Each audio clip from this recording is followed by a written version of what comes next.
से माँ तेरी दुआओं से माँ तेरी दुआओं से माँ की दुआ जन्नत की हवा माँ की दुआ जन्नत की हवा माँ की दुआ जन्नत की हवा माँ की दुआ जन्नत की हवा ये कामयाबियाँ शोहरत कदम कदम पे मिली ये कामयाबियाँ शोहरत कदम कदम पे मिली नसीब ऐसा मिला माँ तेरी दुआ से तेरी दुआ से माँ तेरी दुआ से माँ तेरी दुआ से Listen to News in Focus on Radio Al-Ansar, Durban 90.4 and Petermarisburg 105.6 FM every Wednesday from 8 p.m. with Yunus Sakur. That's 8 p.m. every Wednesday, Radio Al-Ansar, keeping you informed. Assalamu alaikum wa rahmatullahi wa barakatuh. Welcome to another edition of News in Focus live on Radio Al-Ansar International, broadcasting on the frequency Durban 90.4 FM, Petermarisburg 105.6 FM, and audio streaming on www.alansar.org.za. Ahlan wa sahlan wa marhaba bikum. My name is Yunus Sakur and I will be in your company for the next 2 hours from 8 to 10 p.m. I will be interviewing our guests shortly. Today the date is the 17th of April 2024. The Islamic date 8 of Shawwal ul-Mukarram 1445 AH. On tonight's show we are delighted to have Dr. Michael Sutcliffe, who is the CEO of City Insights, and will be talking about how municipalities are run and how do we enhance service delivery, because that is the main arena in which service delivery takes place. Now, I think most of our listeners have heard about Michael. They know him. Michael obviously is an academic. He was lecturing in the university with an M.Science degree at the University of Natal, PhD degree from Ohio State University. So on the professional side, Michael is well qualified. Michael also served as an MP in the provincial legislature back in the days when Jacob Zuma and others were involved in the situation, the politics. In December 2011, Michael was appointed as city manager of eThekwini Metropolitan Municipality, and he held that post for a period of 9 years. And during that reign, I was also, a deputy head of the Human Settlements Department. And the first thing Michael did when he joined the municipality, and it's basically an example that most city managers must do to improve service delivery in the municipalities, is he looked at the structure of the municipality and the current staff establishment, particularly on the upper layers. And having studied the structures, he realized that if he continues with the same organogram and the same personnel, he may not be able to achieve the objective of the municipality. And he took the so-called unpopular decision of saying, I'm bringing in 40 new heads. I remember, and Michael can correct me. And thereafter, I'm bringing in about 60 deputy heads to actually refocus on the main purpose of a municipality. And this is why eThekwini municipality became a world-class municipality during that reign, including during the World Cup in 2010. We know the world-class stadiums and other infrastructure upgrades that took place. But without much ado, I know, Michael, there's such a huge CV in front of me, and I was battling for the last couple of years to get him in the studio, and he was so busy, but Alhamdulillah, I got him in this evening. Dr. Sakral, good evening and welcome to Radio Al Ansar International. Well, it's wonderful being back here. I was in a tiny studio before when I was city manager. And just to correct you slightly, I was there from 2002 until 2011. 2011. So that's right. Sorry, my site but it's great to be here. No, that's fine. We all have that. Yes. But it's wonderful being here. And thank you to the listeners because you make this radio station great. It's known throughout. I often bump into people all over the country in particular. And I believe even there are international listeners. And they all know Al Ansar, even though it used to have a very small studio. Now it's a very luxurious one, but it's very nice to be here. Thank you. Michael, I recall that whenever there were radio interviews during your reign as city manager, you didn't hesitate to respond to those interviews, even public meetings, however small they may have been. And you were able to listen to the gripes and the challenges that people faced and responded accordingly. And you were not afraid of kicking butts there. No. And, you may have become unpopular in a lot of circles, but and you were not afraid of handling the politicians as well to tell them where to bail off. Yeah. Now, Michael, basically, just for the benefit of our listeners, you were the chair of the demarcation, board back in the day, and you obviously worked out the different wards in the different municipalities, I'm sure throughout the country, but in particular eThekwini. And you obviously determined the wards and perhaps, our listeners did not realize the wisdom behind it because obviously when democracy came into South Africa, there was basically services that were offered to the different areas on racial basis because of the Group Areas Act. And your job was to actually attend to that issue and ensure that when you demarcate the different wards that you have equitable service distribution, etc. And at the same time, your objective was to improve service delivery in those areas because places like KwaMashu, Amlazi, and the other African areas were highly neglected in terms of service delivery. So perhaps for a few minutes, if you can just explain what prompted you to be part of the demarcation board and what did you do to ensure that you have an equitable distribution of services to these different wards? To those areas there. Well, thank you very much. I mean, very briefly, if you're as old as we are, if you were around before Nelson Mandela was released from jail, you would know that if you were a black South African, which means if you were a person of Indian origin, of African origin, of coloured, as it was defined then, you really never had a local government per se. You might have had a local affairs committee, but in the end, white people ruled in all those areas. They controlled the economy, and whatever benefits came from that economy were primarily spent in their areas. If you were in an African area, you had to pay for your own development there. So they sold beer, for example, and that was one of the primary sources of income that built places like your KwaMashus and Intazumas. If you're a person of Indian origin, you had to go cap in hand to the white council and say, we'd like a swimming pool here or whatever. So the intention behind, once we had a democratic state, was to then say, for those 85% of South Africans who'd never had local government, we now want local government everywhere in the country. So the question then is that what would be the big boundaries for that? And we have, at the moment, 8 municipalities. We often call them metropolitan municipalities, and eThekwini is one of those. And there it has a single council, a single mayor, and then the council appoints a city manager who runs the administration and is the accounting officer.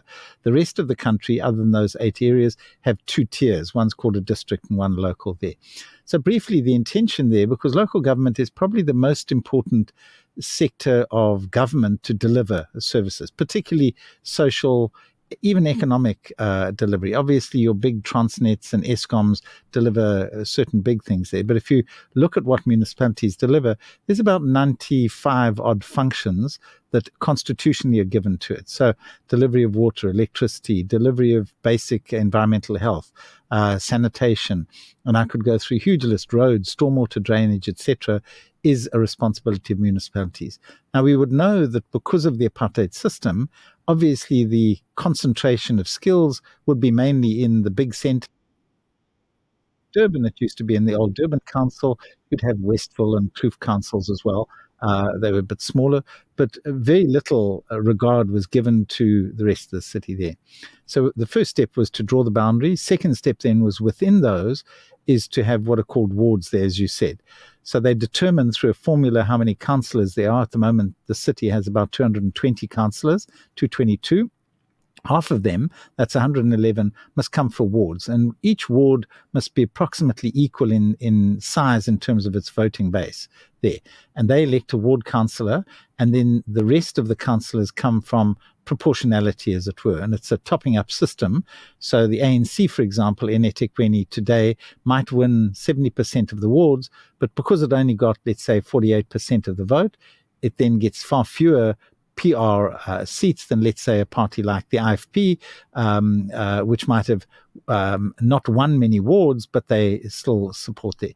So I was very privileged to be then, having set up that system, then to become the city manager of eThekwini. Because what I really enjoyed about it was that even though the ANC initially was in a coalition with the Minority Front, it then was a party that, even though it was the majority party, the executive committee consisted of not just the ANC, but the DA, the IFP, and the Minority Front. And that really allows for all the interests and views to be shared.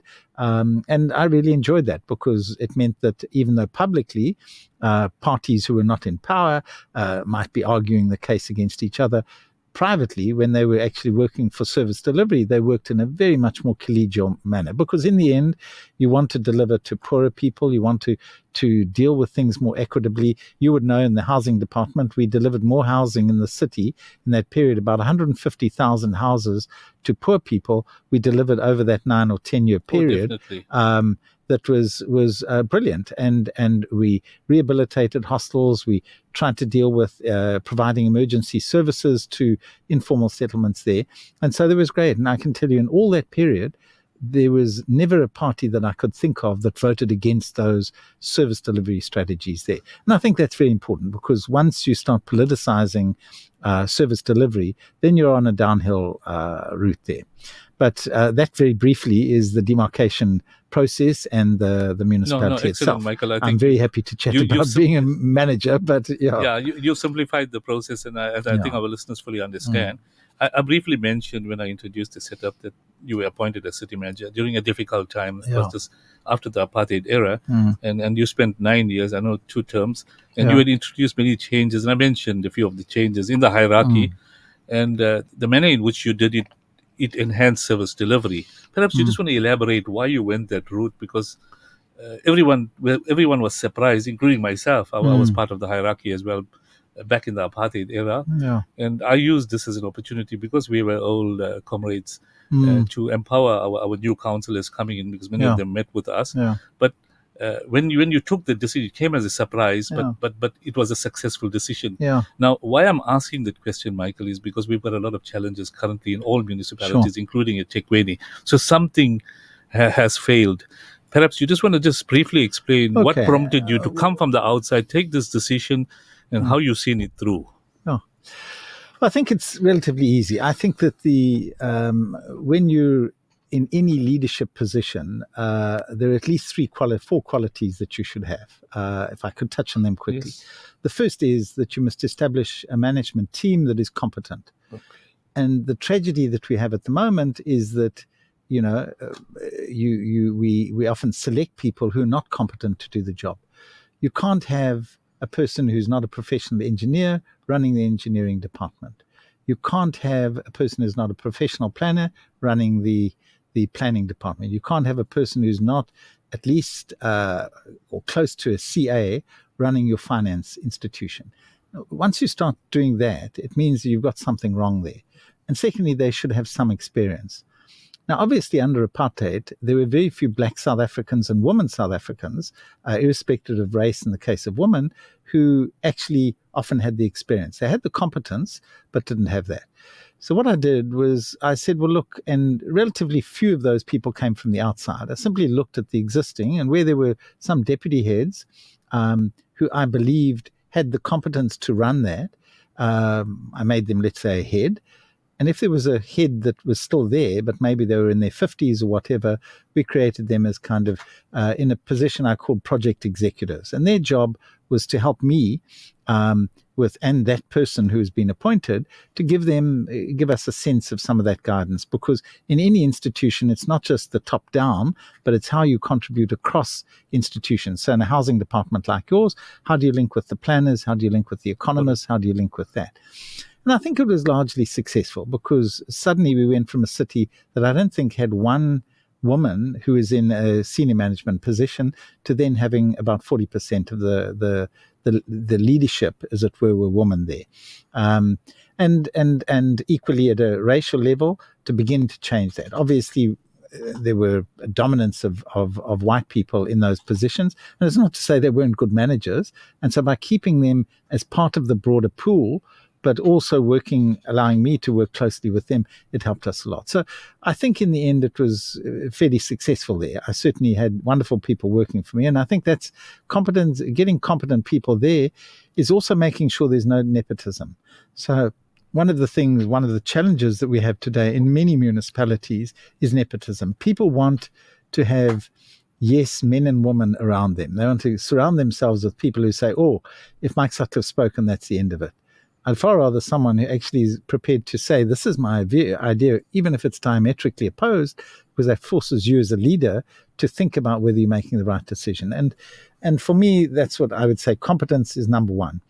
The second thing you've got to be, make sure that in your team, they are responsive. And the tragedy today is that many of the municipalities, people don't even know who their city manager is. They don't know who a deputy is.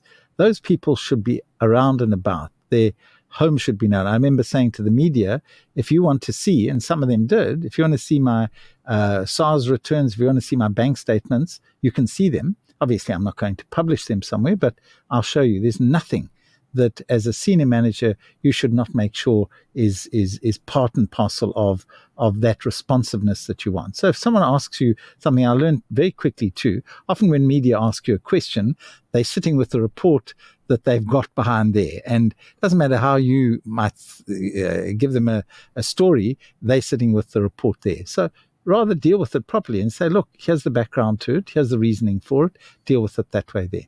So for me, responsiveness is absolutely critical. Transparency is a third quality that I always look in people.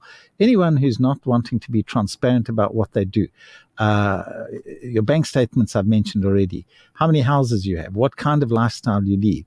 I used to talk about it that I'd often look at someone's shoes before I looked at their face, because that starts telling you a little bit about them, what watches they're wearing. When you go to a soccer match or a rugby match or a cricket match, whose box are they in, whose suite are they in there?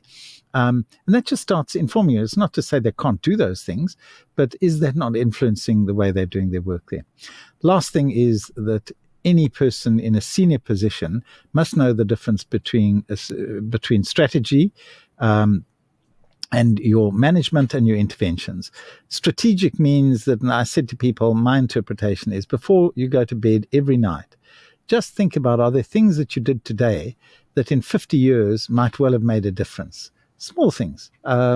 Did you talk to people kindly? Did you, if today there was a young mother phoned me whose child was in standard 8, or I call it grade 8 or whatever, and they were wanting to do a project on the point, and spending time just saying, here's some of the history of that, because there's very interesting history in an area like that we often don't know about, history from a progressive point of view, but doing that. Because you have to be strategic first, you must know about management, and thirdly, you must implement. If you're not implementing decisions, you're wasting your time. I don't want to be part of a system where people don't do that.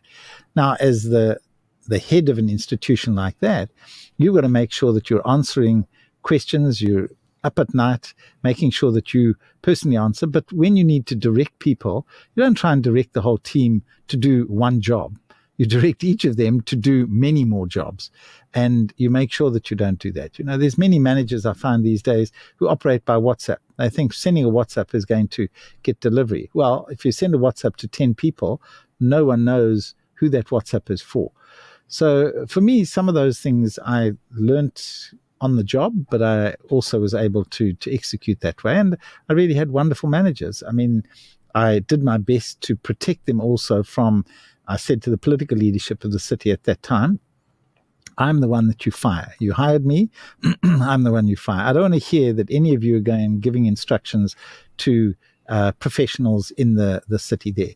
And so in that sense, I was able to deal with the kind of pressures that come where suddenly someone is saying, oh, I've got a friend who's got an engineering company, can you help assist it or whatever? I said, leave those alone. There's a process that's laid down in law. If your company is good enough, your friend's company is good enough, they must apply for those bids there. So I think those are the kinds of things that you do in any senior job, whether it's the private sector or the public sector. That's what you should do. Yeah. Michael, what helped you also is you were on the political arena prior to that, as an MP in provincial legislature. Yes. So they knew your thinking. So you were basically the go-between the professionals that you appointed and the politicians, and to be a buffer so that the professionals of the management team was able to deliver. Absolutely. Now, you mentioned an important aspect, Michael, that when you appoint somebody, you got to measure performance. And if I recall correctly, you introduced performance management criteria, and we used to have regular meetings. And why I'm letting our listeners be aware of this, because during the 10-year reign, the World Cup took place, and you were part of the process of being involved in the construction of these world-class stadiums and infrastructure, because we were getting an influx of people coming in. Yeah. And you were not afraid of exposing your management staff to the ratepayer associations, to civic structures, to meet with them and listen to their challenges before even our budget was published. So I think the purpose, as you mentioned, was to improve service delivery. And during that 10-year period, I recall when we went out on the field, and it was during election times. And election is a period where you explain to the public, this is what we've delivered, and this is the situation in the municipality. And are there any issues? And there weren't many at that stage. Yeah. But now we're facing every year a whole lot of different challenges that the public is facing. There's, sort of petitions to boycott rates, to boycott electricity payments, etc. So in the last, I would say, decade, there's been a gradual deterioration in service delivery, not only in the eThekwini, in Msinduzi, in Kwaduguza, in other municipalities throughout the province. There are a few exceptions. From your experience, Michael, I think you've been in touch. What caused this decline? Okay, well, there's two questions you've asked. What are the role of civil society broadly, NGOs, etc.? Let's deal with that separately. Okay. I think what caused the decline was a couple of things. Firstly, is that I think that the budget over the last 10 years, so when I was there, we made sure that the budget had about 20% capital infrastructure. So capital infrastructure is new projects or renewing existing projects like roads, etc. And that's one part. And then the second part is your operational budget, which is maintenance and having people in the office, etc. That determines what's your rate adjustment or your tariff adjustment. Yes, well, the overall budget determines that. Obviously, you get some money from national government for some of the capital expenditure, but generally speaking, that's what determines how much is going up in water rates, etc. Now, for me, and it was always an engagement between me and Krish Kumar, who was an excellent CFO, was to keep that ratio of about 20% capital to 80% operational. Because once you go beyond that, what's happening is that you're not building or renewing your existing capital infrastructure that you have, and you start going a bit crazy. If you look at eThekwini over the last 10 years, they've gone from that 20% and 80% to about 6% and 94%. In other words, they've got a whole lot more people in the administrative side of the equation. Now, that's not entirely a problem if you're spending your money on maintenance and repairs. But that's not being spent there, because your maintenance and repairs have gone from about 7% of property, it's measured by property, plant and equipment, 7% down to about 3%. Now, it should be at between 7 and 13% is what you aim for there. So the first problem is that you've got a structural problem that you're going to have to turn around as a city there. We simply haven't spent money over the past 10 years when we should. Secondly, that's been highlighted by the fact that national government, when we've had these floods, and Durban's had its fair share of tough times in the sense of serious floods, the most recent one a few days ago. But it's also had the challenge of dealing with the looting and that occurred in July 2021, etc. And in addition, COVID before that. Those issues, yeah. Now, in each of those, national government has given the city money to spend, problem is the city hasn't spent it fast enough. And I mean, I think that's all in the public domain and there. So my view is that you got to make sure. Now, I remember in the World Cup, we had to spend a lot more money than we're talking about now. I mean, we were building stadiums. The stadium cost 3 billion rand. An airport, we weren't paying for the airport. We were paying for all the roads around it, etc. If you look at those costs, they were huge. We just made sure that the supply chain processes operated efficiently, effectively, ethically. Ethics are absolutely critical here. And that's why I said you need to be transparent. There cannot be a senior manager who's not able to say exactly how much money they're earning, what their bank statements look like, what their wives or husbands' bank statements look like, what their children's interests are. Because if you don't do that, you don't give confidence in the public that your sole job is to manage the city there. So the first thing was a structural issue, I think, at a budgeting. Second thing, I think there's been a huge complaint that the quality of many of the people coming and doing repairs. I was at a function the other night where a senior person in the business sector was saying to me, the real tragedy is on the Bree here, just over from where we are here, there's been something like 6 breakdowns of water. Now, these are people who are paying a lot of money in rates, and you can't have 6 over the last month or two, I think. And he said it's in that area. He's actually spoken to some of the plumbers that turn up, and they're people who know how to fix a tap in a kitchen, but they don't know how to deal with the infrastructure of a city. Now, I'm just using one anecdote here, and obviously it's something that we need to find out within the city. Is that true? Have we got people that are being brought in to help the city in delivery, but they're simply not competent to deal with the job? We can't have that. You've got to make sure that everywhere we're fixing things. In the period I was there, we had to replace all of the Westville and Kloof and areas like that had to replace their water systems because there'd been no investment in that in the previous white councils that happened before. But we did that in a way in which the head of water made sure that we reduced the pressure of water. So it meant that as you're fixing one area, you don't suddenly have everything else bursting, but you at least keep the public informed as to what you're doing there. So communication is vital in that sense. I mean, I'd be working late at night with, sometimes 100 emails coming from civic organizations, etc. And my view is you've got to respond to them. If you don't respond, then you're losing faith, because the most important people to keep, councillors will say they're the most important people to deal with accountability. But actually, if your ratepayers groups, your civic groups, etc., are not keeping everyone accountable, I used to joke a little bit and say, if I didn't have someone marching on the city hall every week, then we weren't doing things very well, because you expect in a democracy, people must have the right to protest and come and say to you, hey, Michael Sutcliffe, why aren't you dealing with some of the pollution issues in Wentworth and Meerwent, for example, those kinds of things. So, and you mustn't be scared of that. Go out and deal with it. And tell people, if you're at least truthful to people, and say, look, you're not going to change Mondi's stacks overnight, but there is a program underway to make sure that business in the South Durban Basin has to adopt ISO standards, international standards for that. So those are the kind of things that you would deal with there. But for me, if you don't have strong accountability there, making sure that I still get calls where people phone me at night thinking I'm still the city manager. And sometimes at midnight, I get a person calling me and saying there's too much noise next door or whatever. And my view is that that's, when I was in the job there, that's what the job is about. You're not in that job to suddenly say, well, I'm delegating everything to everyone else. In the end, I always wanted to know what's happening at a grassroots level right up there. Michael, there's various departments in the municipality, and we know, human settlement is a massive department, and we know the challenges there, and we know what we did. And you mentioned hostels.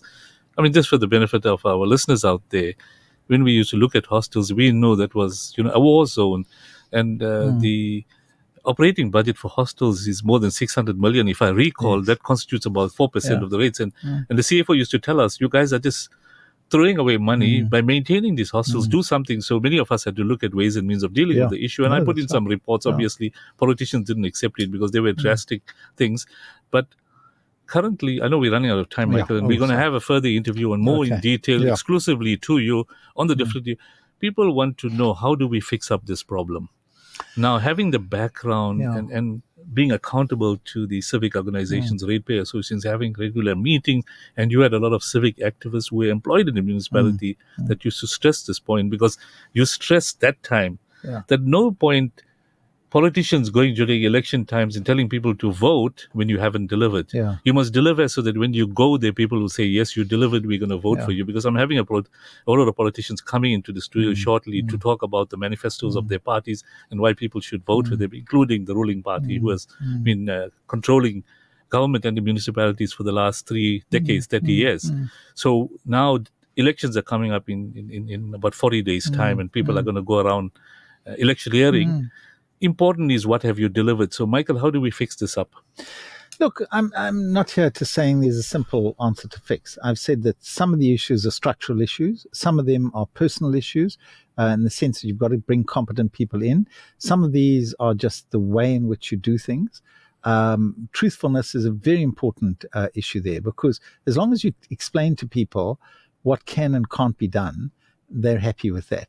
It's when you say, I'm going to deliver X and by next Saturday, and you don't even go back to them to say, sorry, I didn't deliver it, it's still going to be delivered, and you never go back to them, then that's a problem. Rather go to them and say, look, we can't, it's not in this year's budget. However, there is an emergency situation. We're going to deal with the emergency there. So for me, I think there's a combination of issues there. And I think equally, we've got to look back at what we've done. And for me, that's why I'd say all the political parties that have been part of the city have a lot to be proud of. I wouldn't single out and just say it's one party there, because I can tell you now, when I worked within that city there, as I say, even on the executive committee that Mayor Mlabe used to chair, you had 4 political parties there. ANC was in majority, but you had the DA there, you had the IFP, you had the Minority Front. Now, all of them contributed to a set of issues, because it wasn't like one of them was saying, don't build houses, don't deal with the hostels, don't deal with this. Many of them were also keeping the ANC accountable or whatever. And there was a very good relationship there. It was robust, but very good. And I would really encourage that we've got to build that sense there, because the delivery has been amazing. There's no country in the world that has delivered, in South Africa's case, 5 million odd housing units to particularly poor people. Nowhere in the world. In places like China, in the democratic world, you can't get it. You might get it in China, but nowhere else. Now, there's things like that have happened. Yes, we've got huge challenges with water, electricity. Water's been our challenge there, and it's been a challenge across all municipalities. Anyone who says that it's only an eThekwini issue is crazy. The Minister of Water spends his life traveling the country there, because we know we're a water-scarce country. Our problem is not just in the infrastructure, it's the fact that we consume too much water. We consume 60% more than the global average of big cities around other parts of the world. We here are consuming more than that. So we've got to reduce that consumption too. So there are things that we have to engage with there. Not enough time now for that, but it'll be quite useful to talk through the water issues, the electricity issues, etc. What do we as consumers have to do? But equally, what do we hold both the politicians, but particularly the administrations? That's the sector I'm most interested in, most worried about, is the administrative side of governance. My view is that political parties are there to put forward different ideas, to argue about them or whatever, but it's up to those the administrators to administer and execute correct. that. Michael, just one final question. Provincial and national elections taking place 29th May 2024. Yes. We were all on the road during that time, because the ruling party used to tell the officials, go out and listen to the people and see what's happening. And we used to go to townships, Chatswood, Phoenix. And when we talk, we listen to the problems and we look at solutions. What is your advice on how voters should be voting? And I'm not going to ask you who they must vote for. That's right. These guys are coming in shortly. They're going to start selling their parties. No, that's right. From the city manager's perspective, what advice you're going to give? Because a lot of people are not sure now. In the past, they knew, okay, this government has delivered, or that particular municipality, because municipal elections will be coming up in a few years' time as well, and people will be voting during that period. So what's your parting advice to our voters? It's election season. The guys are coming in to chat. Your closing remarks in terms of the elections. The first thing is that you must vote. We're in a democracy. You must register. It's too late if you haven't registered now. Otherwise, register for the local elections. Secondly, look at things and ask questions about, what are the things that have gone right and what are the things that have gone wrong, and try and be as honest as you can about why did they go wrong. We've got a tendency to sort of say, it's all because Mike Sutcliffe was the city manager. That's what went wrong, rather than sometimes saying, well, he did a few things right, but actually he did mess up here. And then engage with those parties. Make sure that whoever you eventually, want to vote for, is that you in fact have engaged with a range of the parties to understand what they are. Manifestos are broadly the same. I mean, many of the manifestos, there's some things that are almost identical, other things that are slight variations or whatever. Some are just saying, we'll give you the world, etc. So interrogate that. But, it is election season, so you expect the manifestos are probably going to be looking at just the positive side there. But I think as long as you do your duty of engaging, trying to think through and be reflective of it, if you, as I have, even though I grew up in a poorish white household, the fact is that a white person was and still is privileged in this country. And, I've said to many my white compatriots is that, just think about how much more easy it is for your children to get jobs than if you're a person of Indian origin or African origin or colored origin, for example. Much more difficult. And so those are the things you've got to think about when you're going to vote. But please vote. Michael, just important. One closing question, just on a humorous note. I know when the stadium was being built and that bungee jumping from the top, you were the first guy to come down. How was the feeling? What prompted you to say, I'm going to go for it? Well, the funniest thing about that was that another radio station in the town, East Coast Radio, they had a competition to select a person who would push me off it. And it had to be the person who hated me the most, which, it was a bit strange. So this poor woman arrives there. So I then said to her, but why do you hate me? I don't even know you. So she says, no, your husband hates you. He's always saying, no, Mike Sutcliffe this, Mike Sutcliffe that, or whatever. Then the poor woman had a fear of heights. So actually the video of her pushing me was taken about 4 steps up the thing. I then had to walk up the about 80 or 90, I don't know, 100 steps or whatever to get to it there. But it was just a wonderful feeling. I mean, it's just amazing. And I think that, when I look at the things we produced here, there's no country that provides free basic services, particularly for poor people. There's no country that has had that scale delivery of during the COVID period of making sure people were safe. There's a whole lot of those pluses that I think collectively as South Africans we should be proud of. It's not just the sporting endeavours. I mean, we've done amazing things as a country there. And yes, there are a lot of things that we've got to get club people for, give them a smack and say that, look, you haven't done good enough job here. But I remain positive about our country. It doesn't matter where I am in it. I love being there. It's got the best people of the world and it's a cool place to be.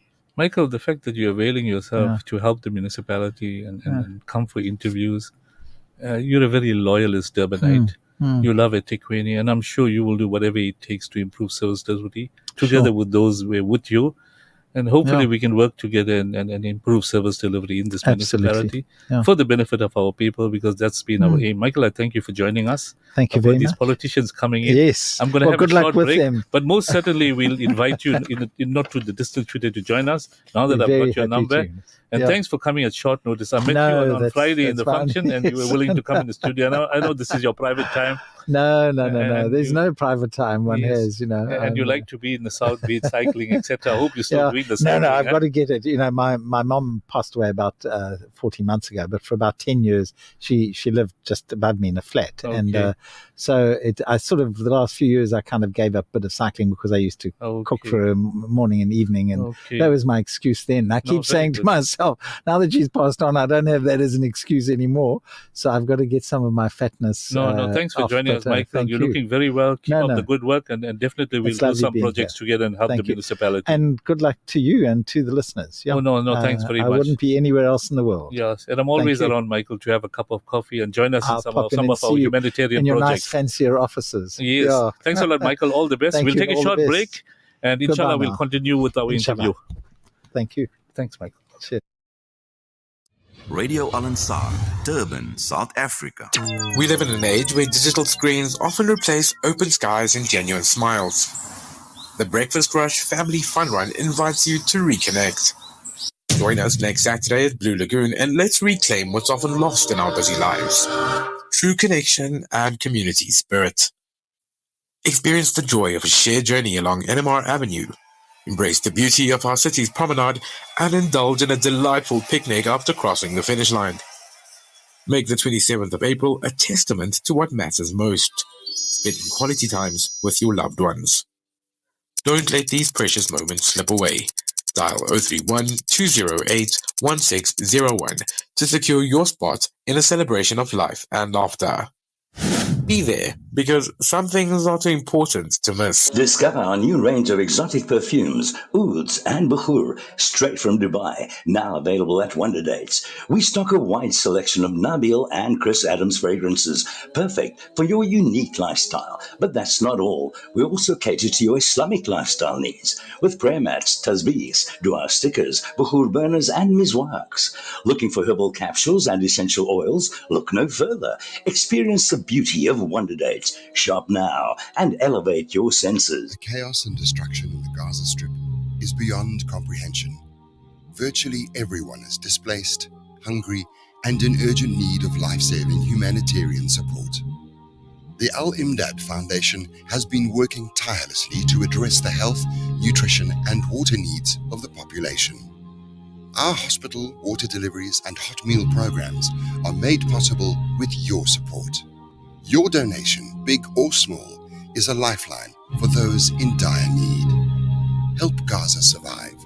Donate online at alimdad.com or call 0861 786 243 for more information. Welcome to Simplex Radio. Visit our showroom for the full range of car audio. Our TV department carries top brands with quality LED panels, full HD to Ultra HD, and now the experience of Super Ultra HD. Visit our theater rooms and transform your home with brands like Onkyo, Integra, Denon, Boston Acoustics, Yamaha, and more for quality audio visual experience. Now available, full range of home appliances. A one-stop shopping experience. Call 031 306 4029 or Kenilworth Park, 202 Brickfield Road, Overport. Simplex Radio, the name you can trust.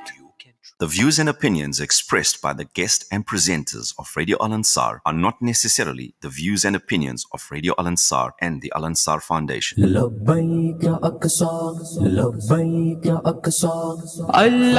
ki nemat hai aqsa, momin ki himmat hai aqsa, Islam ki zinat hai aqsa, Qibla-e awwal aqsa.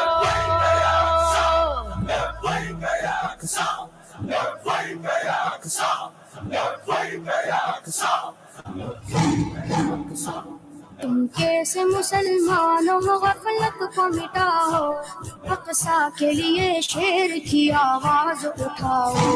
तुम कैसे मुसलमान हो गफलत को मिटाओ, अक़सा के लिए शेर की आवाज उठाओ। तुम कैसे मुसलमान हो गफलत को मिटाओ, अक़सा के लिए शेर की आवाज उठाओ।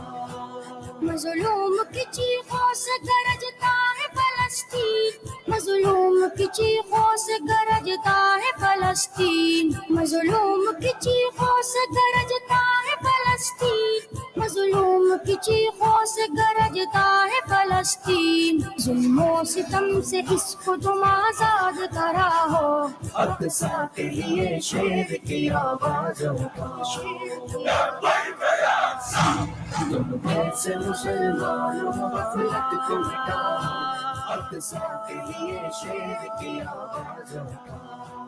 तुम कैसे मुसलमान हो गफलत को मिटाओ, अक़सा के लिए शेर की आवाज़ उठाओ। या रब क़दीर उसको तू दुनिया से मिटा दे, या रब क़दीर उसको तू दुनिया से मिटा दे, या रब क़दीर उसको तू दुनिया से मिटा दे, या रब क़दीर उसको तू दुनिया से मिटा दे। जिसने भी किया मस्जिद अक़सा पे चढ़ाओ, अक़सा के लिए शेर की आवाज़ उठाओ।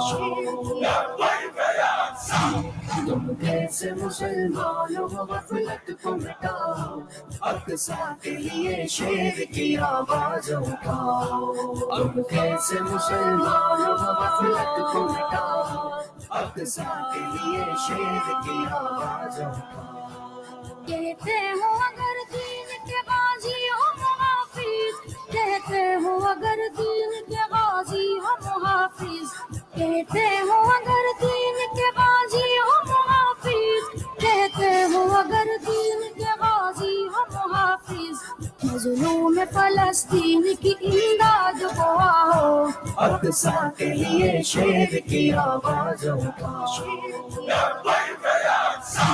तुम कैसे मुसलमान हो गफलत को मिटाओ अक्सा के लिए शेर की आवाज उठाओ तुम कैसे मुसलमान हो गफलत को मिटाओ अक्सा के लिए शेर की आवाज उठाओ जालिम किसे कब्जाने की सूरत में लगे हैं जालिम किसे कब्जाने की सूरत में लगे हैं जालिम किसे कब्जाने की सूरत में लगे हैं जालिम किसे कब्जाने की सूरत में लगे हैं तो जल्दी करो मस्जिद अक्सा को बचाओ अक्सा के लिए शेर की आवाज उठाओ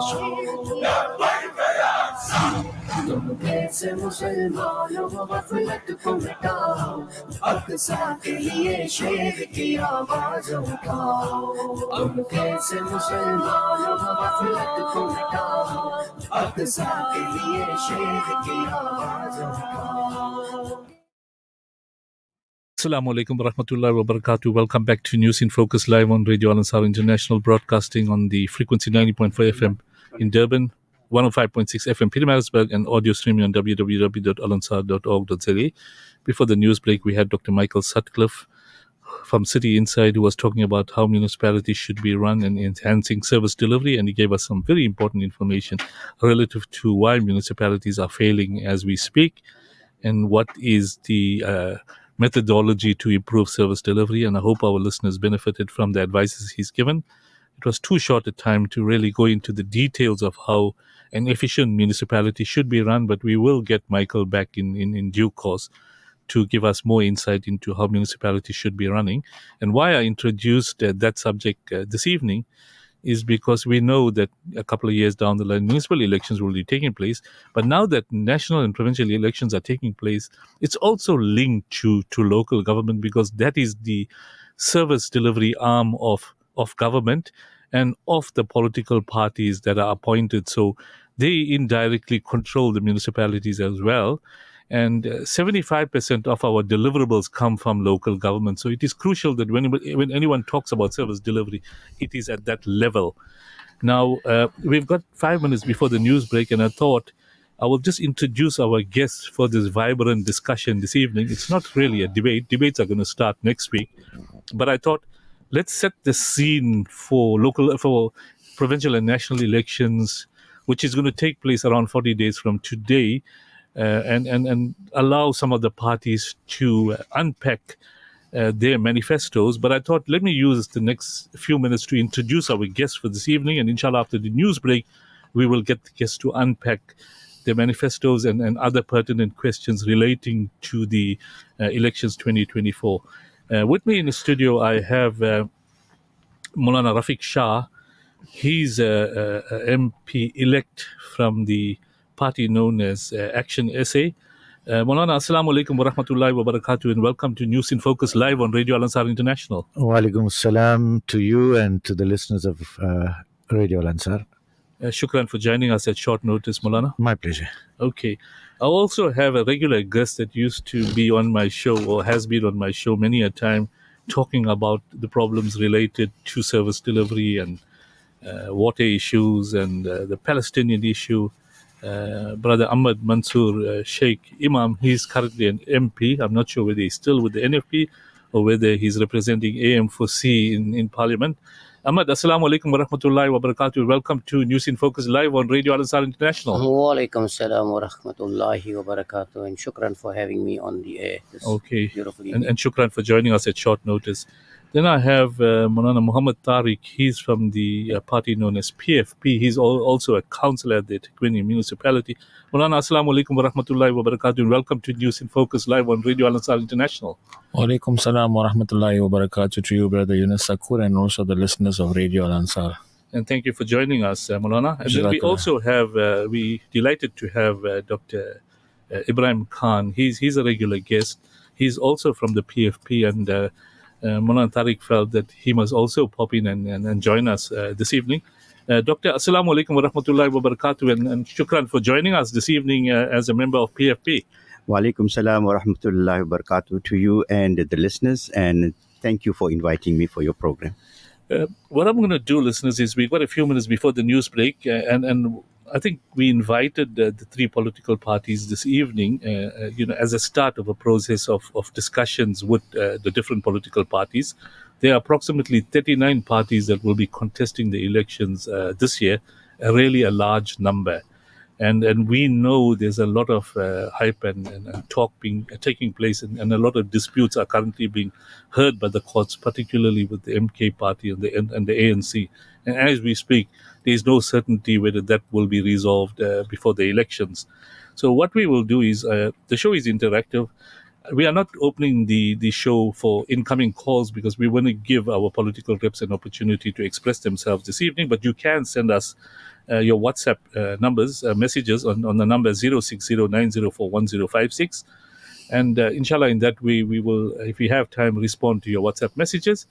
But be rest assured that you will be part of the process of the political debates that we plan to have between now and the elections in the various halls, together with a few other radio stations, where there will be an opportunity for live guests to raise their questions, issues, and then the political parties can respond. So inshallah, we will take a break for the news, and inshallah, the news break, we'll continue with our discussions with the political parties. Radio Al Ansar, 24/7, 365. An informative Islamic global perspective. This is Al Ansar News.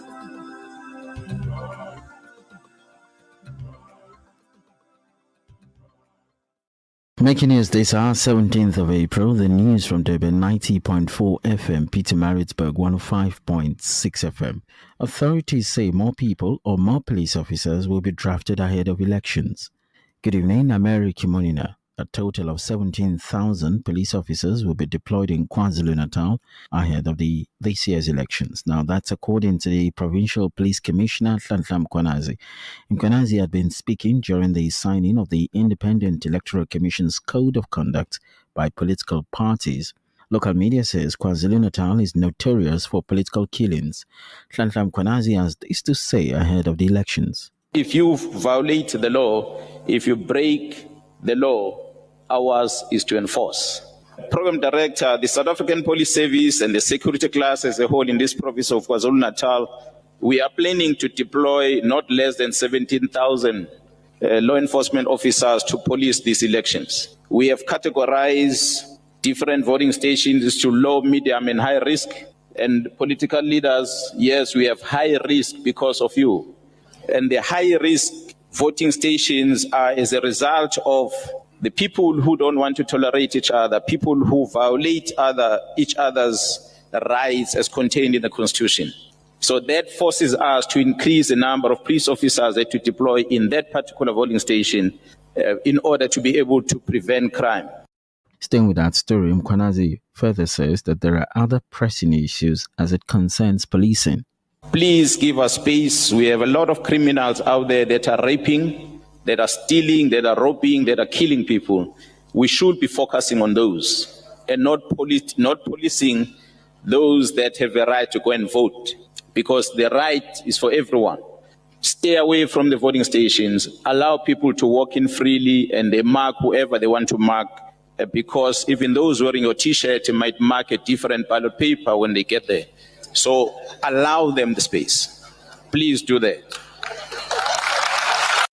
eThekwini Mayor Mxolisi Kaunda says they are hoping to assist more than 100,000 job seekers through their new labor program. The municipality launched the Unemployment Insurance Fund, a labor activation program. It is aimed at finding jobs for beneficiaries in various sectors in KwaZulu-Natal, offering training as well as Durban, Ugu, and Harigwala. Now, Kaunda says that he is pleased with the efforts, which is to address entry-level requirements for the unemployed. Higher Education Minister Bladin Nzimande has appointed a new administrator to oversee NSFAS. The organization's board was dissolved last week and placed under administration. Former head of the South African Institute for Chartered Accountants, Freeman Nomvalo, has taken over the new position. The appointment was published in the Government Gazette and signed by Nzimande last Thursday. The new administrator, Nomvalo, will be taking over the governance and management of NSFAS for a period of 12 months. Inflation has dropped to 5.3% in March from 5.6% in February. This is welcome news as consumers continue to feel the pinch from high fuel prices and food prices as well. Food inflation dropped from 6% in February to 4.9% in March. Annabelle Bishop is an economic expert. She's wading in. I think, the South African Reserve Bank will maintain a watch and see stance. They'll be cautious. They say they do remain data dependent. They look at the inflation, the figures that come out, and of course other economic indicators as well.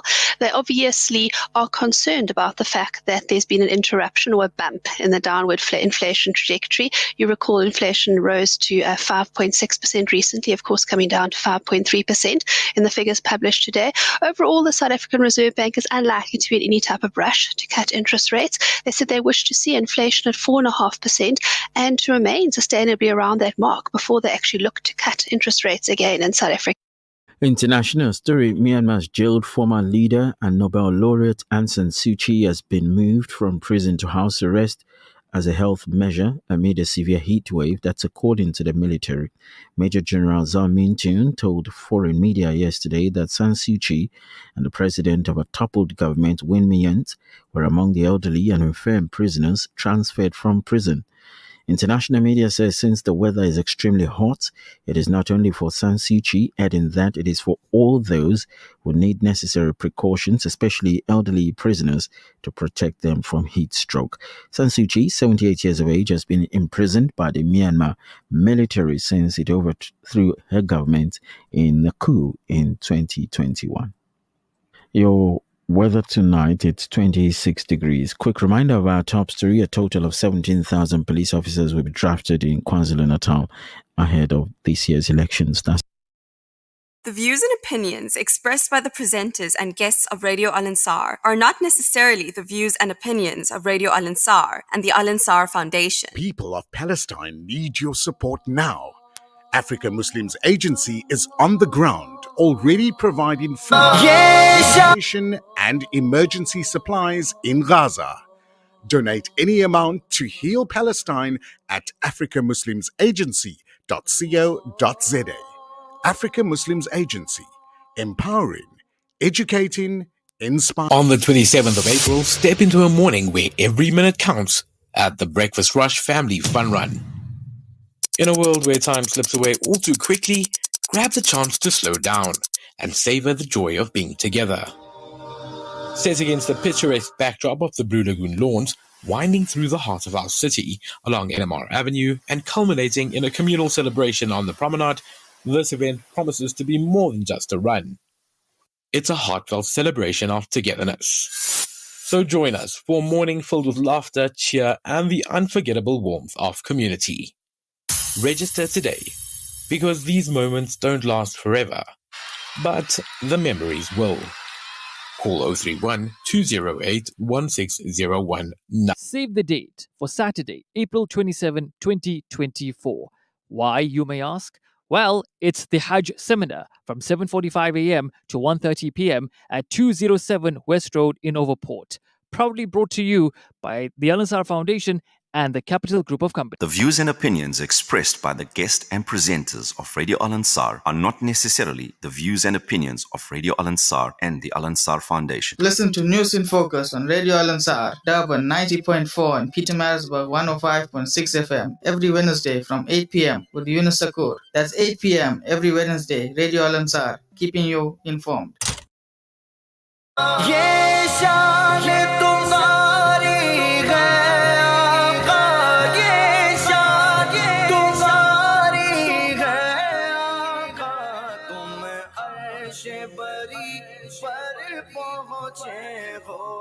तुम अर्श बरी पर पहुँचे हो ये शान तुम्हारी है आका तुम अर्श बरी पर पहुँचे हो ज़ीशान नबी है सब लेकिन ज़ीशान नबी है सब लेकिन मेराज का दूल्हा कोई नहीं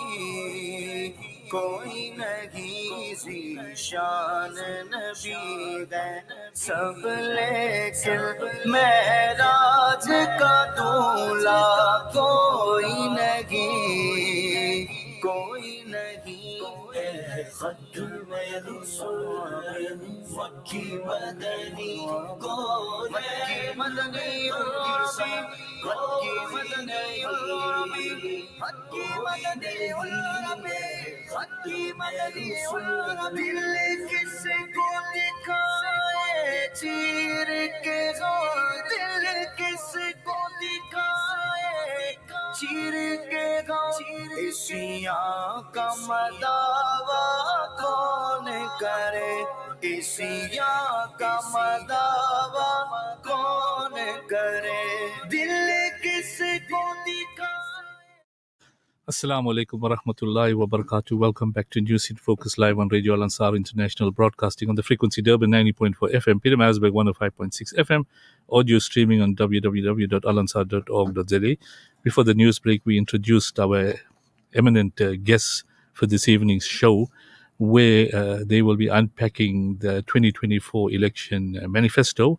I'd like to commence with Maulana Rafiq Shah, who is representing Action SA in the forthcoming elections. Maulana, can you briefly, in 5 minutes, and I'm giving limited time because I've got two other guests who are going to talk on the same thing, to unpack Action SA's manifesto without going into too much detail? What are the pertinent issues in your manifesto that you'd like our listeners to listen to? All right. Action SA, its basket of offering includes about 11 items that we have identified that critically needs attention. We know that the current state, we don't want to complain about the current status. As you know, the economy is suffering. We have the triple challenges of unemployment and inequality and unemployment and illiteracy, bad education, poor health services, all of these things, right? Now, for all of this to come right, you need what? You need economic growth, sustainable economic growth that can create inclusive economic growth that can create employment, sustainable jobs. So therefore, for us, the issue of economic prosperity is very, very important. The issue of economic justice also, in order to put right the ills of the past. It's important that we also look at the previously disadvantaged communities and how they can be brought into the mainstream of the economic life of our country. So we have policies around that, and also we are very we view healthcare, the healthcare sector in the country, with a great deal of concern. So we have policies on healthcare. We also look at the law and order situation in the country, without which you don't have a political stable environment. You don't have law and order. Without that, you can forget about having a viable economy and investment. Who's going to come and invest, in a country where there's no law and order? So we have policies to address that. We also have policies to address the issue of energy. You can't have a prosperous economy without energy security. Political will as well. As you know, that's something that's lacking. It's one thing to have policies, but it's quite another thing to actually implement those policies. And so we also have in our manifesto policies to capacitate the state. We feel that it's important that the state should have capacity. So therefore we have policies around what the public service should look like and how it shouldn't be based on on favoritism, cronyism, and cadre deployment and all of those things. So those are things that actually are to the detriment of the state actually implementing, because you're putting people there who don't have capacity. So we have policies around that to deal with the criminal justice system in order to bring about law and order in the country. We also have policies around rural development and traditional affairs. As you know, we live in a country where the traditional the culture and traditions are also very, very important, and how does that how is there synergy between those traditional affairs and how it fits in with our democratic political system. So we also look at that rural development, a very crucial issue. We know that our rural environment and the connectivity between the rural areas and urban centers of services, etc., is very poor. So we also have policies around developing the rural around rural development. And as I told you, public service is an issue. And obviously, in order for us to address the issues of unemployment and inequality, you got to have money, and money has to be managed correctly. Fiscal prudence and financial management. And corruption, as you know, is rampant in our country. So we are focusing on law and order and how to deal with issues of corruption, because whatever funds are dedicated, budgets are dedicated for various programs and projects, a vast majority of that, it goes into a sinkhole, never to be retrieved. So in a nutshell, I would say we're talking about economic growth for real jobs.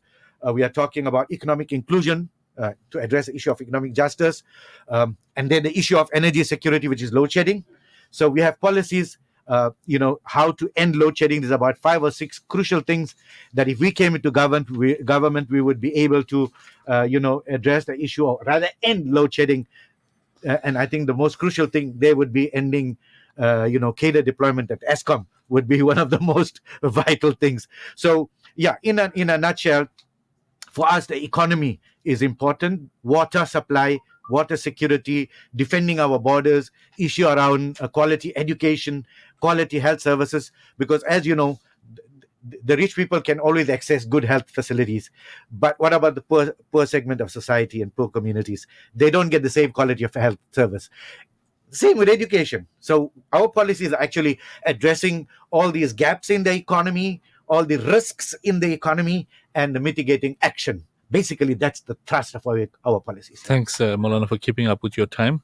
Ahmed Mansoor Sheikh Imam, you wore the cap of NFP when you were an MP, and I'm not sure whether you're still wearing the cap, but now you're wearing AM4C cap.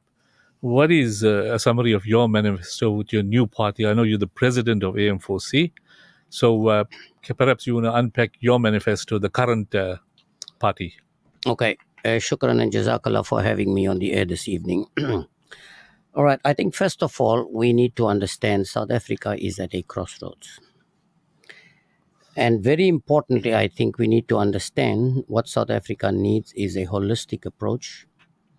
If you look at every sector currently in the country, every one of them is either malfunctioning or performing below par. And as such, when I say we need a holistic approach, I'm talking about policies, structures, constitutional amendments. 30 years into democracy, I think we have learned where we are and where we want to go. We know we've made many mistakes. I'm not going to dispute that there's been a lot of successes. I heard from my daughter this morning, who now lives in New Zealand.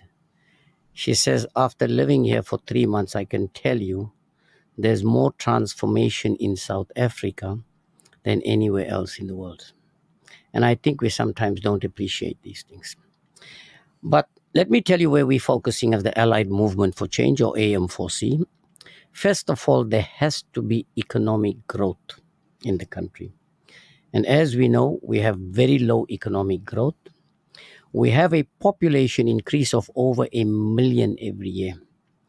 But we are only preparing to accommodate 200,000-300,000. What must happen to the rest of them?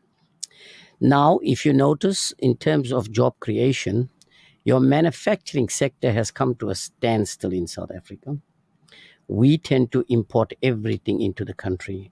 Added to that is the fact that the stringent labor conditions that we have make it very difficult for small manufacturers to survive. And as the Allied Movement for Change, we are saying, let's incentivize small businesses, the informal sector as well. Now, this is most of your jobs. It's not government's responsibility to create jobs. It's their responsibilities to create a conducive environment for jobs. And those jobs got to come from the private sector. Now, with what we're doing, if you look at 60 to 70% of our budget currently is consumed by administrative costs, including labor costs. Is that sustainable? It's not. Actually, we are borrowing money. We are sitting with 77.3% debt to GDP, meaning almost 23 cents in every rand you are using to pay interest. So what we are saying is let's enhance that manufacturing sector. South Africa has some of the most arable land in the world. But yet we want to import maize, import sugar, import wheat. Why? So we're saying let's get into that area. Let's get into the disadvantaged communities. Let government acquire land. 30 years into democracy, most of your land is still held by private individuals. So the restitution of land process has not kicked off. Let's look at the mining sector for that matter. You have all the minerals in the world, raw material that is sold and then bought back as finished goods. Why not create an industry of finished goods? Let's finish those minerals into proper goods that can be exported. Why must we export the raw material and then re-import them as finished goods? So that's our issue as far as those are concerned. Rural development, we're saying, must be enhanced. You cannot continue the migration system of people from rural areas moving to other areas. On the issue of crime and corruption, the Allied Movement for saying wants to give a lot more power to the police and the defense force to eradicate crime once and for all. And we believe it's the only way. But in order to do that, police officers have to be well taken care of. Can you imagine a police officer getting 13 rand a day danger allowance, living in the shacks with a firearm along there, dying on his way to work? You know, the promotion system currently with the affirmative action, many of our people are not being promoted. And that is why they are disgruntled and want to leave. But also I want to say you cannot blame the police. You need to get to the root causes of the crime. And what is that? The socio-economic conditions. The taverns that are open 24 hours. The teenage pregnancy, 91,000 children giving birth to children. You know, the education is the other issue we are touching on. The emphasis currently is on quantity, not on quality. And we are saying that you need to improve the quality, have more training colleges for the educators and things, have safety ambassadors in school, identify children at a very early stage that may be coming from disadvantage. Together with social workers in the communities, we are saying you can go out there, identify those children at an early stage and address and save those children. On the issue of housing, we are saying as the Allied Movement for Change, give us 100 days, just 100 days. All we want to do is identify every South African family. There's 3 million now homeless and 180,000 they're growing. How difficult it is to identify the land available in each municipality, identify those that don't have a home, in order to address the inequalities of power, subdivide that land and give every South African family, including a single parent family, a piece of land. Don't worry about the services. This year you provide in each municipality 1,000 homes with water and electricity. The following year another 500,000. But you can't do that in order to address the inequalities as far as that. And then we are saying the wealth of this country should belong to the people of this country. That's what the Freedom Charter says. But what is happening, it's in handfuls of you. So we are saying, let it be a 50-50 partnership. The minerals of this country must benefit the people.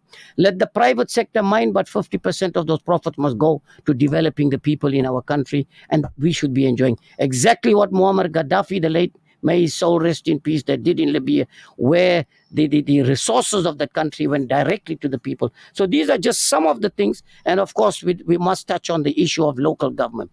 We need a complete overhaul of local government. And in order to do that and to avoid corruption, we are saying no politician in South Africa must have anything to do with procurement and tenders. And no politician must have anything to do with the employment of appointment of office bearers. Let there be independent people doing the appointments, and let National Treasury put measures in place through a central database to acquire these things. Importantly, our job as politicians is to conduct oversight. I think I'm running out of time. There are many other issues, but we'll touch on them later. Shukran, Ahmad, for that feedback. Maulana Muhammad Tariq, you just want to briefly cover your manifesto of your party. Maybe explain what is PFP to our listeners, and then inshallah you can continue. Okay, Jazakallah for the opportunity. The PFP is the People's Freedom Party, and we were formed in 2019 and contested the local election in 2021, and we occupy one seat at the local municipality. So we are currently a local government party, and alhamdulillah, I'm sitting as the president of the People's Freedom Party. Our manifesto outlines a vision and transcends political division, focusing on ethical leadership, economic growth, public health, and environment. Together, we will forge a path towards a brighter future. I think the first part I want to elaborate as the People's Freedom Party in terms of us ethical leadership. The People's Freedom Party, we pledge to uphold the highest standards of integrity, transparency, and accountability. And I think this is what something we must, our listeners need to listen is accountability is a great thing today. And how we account to the people, because remember, people do vote and give their votes to various parties, but accountability is who can give you and accountability is something that we need to look at. Our leaders, obviously, of the People Freedom Party will serve with dedication, placing the welfare of our poor people above all else, that the poor people's needs will be all about. That's why you say our party slogan is for the people, by the people. Corruption has no place in our party, and we will root it out relentlessly. That there will be no corruption in our party, and we would not allow any form of corruption, and we believe firmly whatever belongs to the citizens of South Africa should be delivered to the people of South Africa. Now, as the People's Freedom Party, we're committed to addressing the critical issues affecting the citizens of South Africa. And one of the things that we want to speak about is that we have a list, and we won't be able to unpack everything here today, but we're looking at economic empowerment, the issues of high unemployment rates and poverty. These are something that we're saying, yes, employment rates, every one of us are saying, yes, there's so much. If we look at the crime and we speak about crime and employment has got a lot to do with each another. So why is the crime high? Because there are so many people in our country that obviously are unemployed and don't have jobs. So we're saying, yes, we want to create better job facilities. And one of the issues we're saying with the job facilities is that if we take out the tender processes at all, take out everything about tender, leave it out and create and bring more employment. Because remember, on the tender processes, many businesses are being reached, but you look at employment still is a vague situation on that there. We're looking at the policies on quality education. We feel that every citizen of South Africa, whether you're poor or whichever class that you come from, you should be given free education. And education should be given to such an extent that we must look at, yes, how education should be. And unequal access to quality education is to improve school infrastructures and teacher training and provide scholarships and bursaries for deserving students. If you look at, you speak to a teacher today, all teachers are going overseas for jobs. Many of the teachers, they're saying there's no unemployment, there's no employment here in our country. We're going overseas, there's no people. But if you look at schools, how many of our schools don't have teachers that are there? How many of our schools don't have teachers? Likewise, if you look at the healthcare access, if you look at the policies regarding healthcare access, and that is why we brought on in the People's Freedom Party people with character, people with the experience of health, and I'm referring to Dr. Ibrahim here to bring about many healthcare access, because we feel that yes, if we come into power, we must be able to do the right things in terms of health. And if you look at our health system, it's failing. The COVID-19 that we went through was a proven factor to us that the healthcare system was a failure. It was a proven system that if we did not have NGOs and NPOs and other organizations come together to save us in the COVID period, it would have been a failure to South Africa in terms of the COVID. So the healthcare system, if we look at it, we need to say, yes, the healthcare system has to be look and change.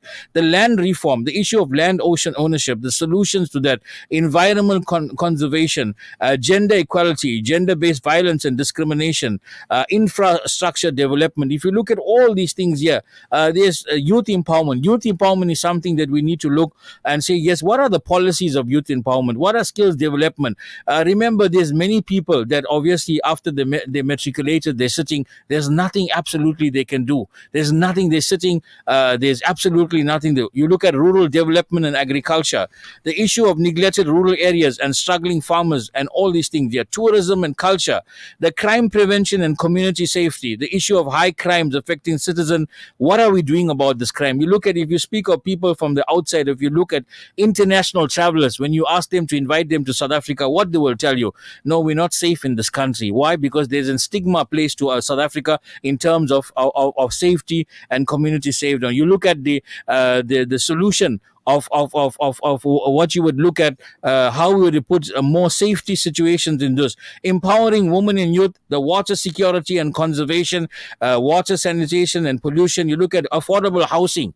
We're saying that everyone in this country deserves to be given affordable housing. If we stop the corruption in our country, we stop stealing in this country, everyone, there will be no informal settlers in this place, because South Africa has enough money to give everyone houses. South Africa has enough money to go out there and say, listen, you're not this dwelling informal settlement, let's take it away. Let's take informal settlements away. Why take informal settlements? Because we're saying we don't have enough budgets for housing. We can't. You look at the low-cost housing that are built. You look at these houses, how they are built. It's absolutely, look out whether it's from the toilet to the house. If you look at the distance between that, one cannot even move in those places. So we're saying, yes, we want affordable housing and housing that are decent, that where people can stay in these houses here. And often we have spoken about there is no budget for this here. We're saying that, yes, cut out these things here, and affordable housing can be. Go to the private sector, see how you can get private sectors involved in this here, and see how we can bring affordable housing. And I think as South Africans, we should provide people with affordable housing and housing that is decent for them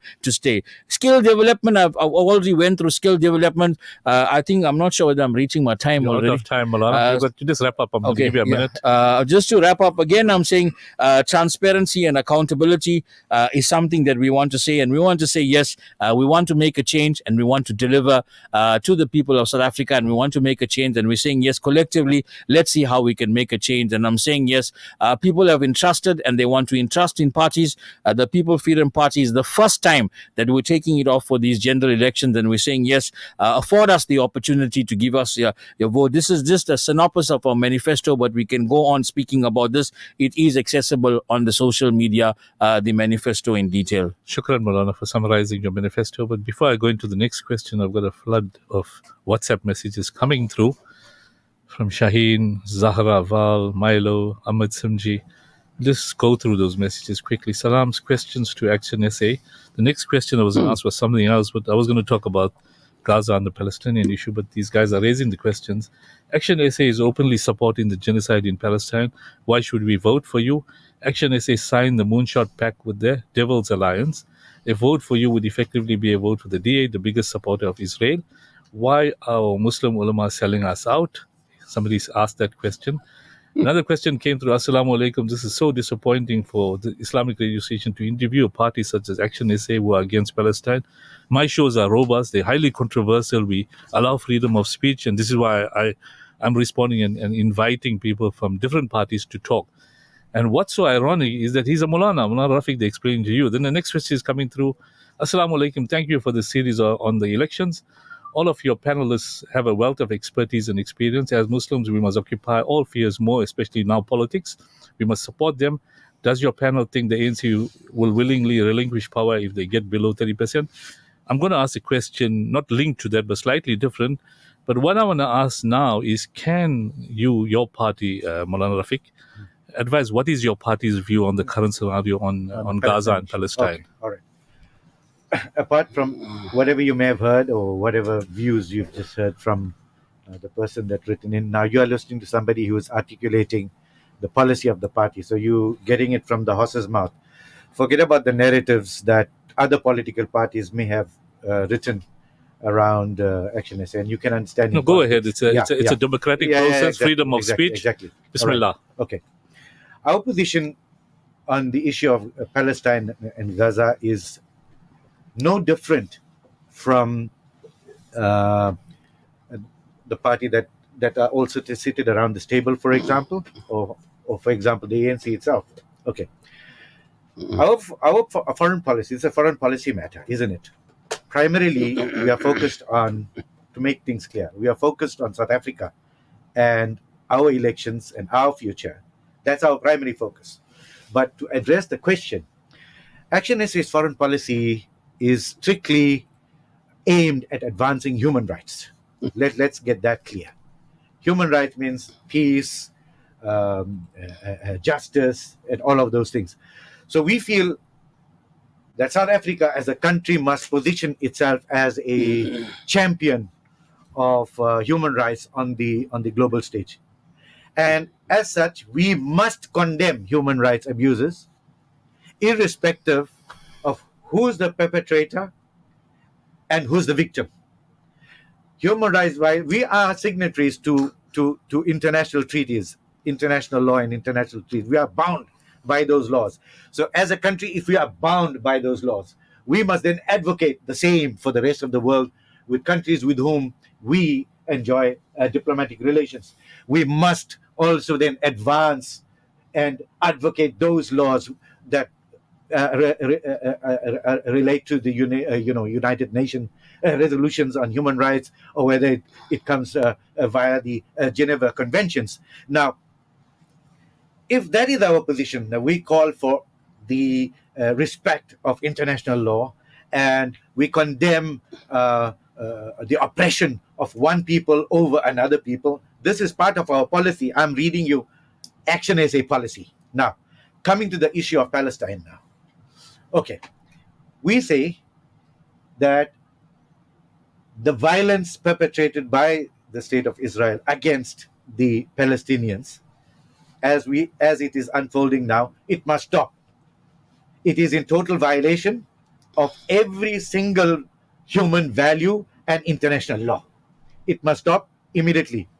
And then we are arguing for the establishment of an independent Palestinian state, but not just independent Palestinian state. We are saying it should be a viable independent Palestinian state, and that Israel must withdraw behind the 1967 borders, and that this must be a negotiated peace settlement, negotiated by who?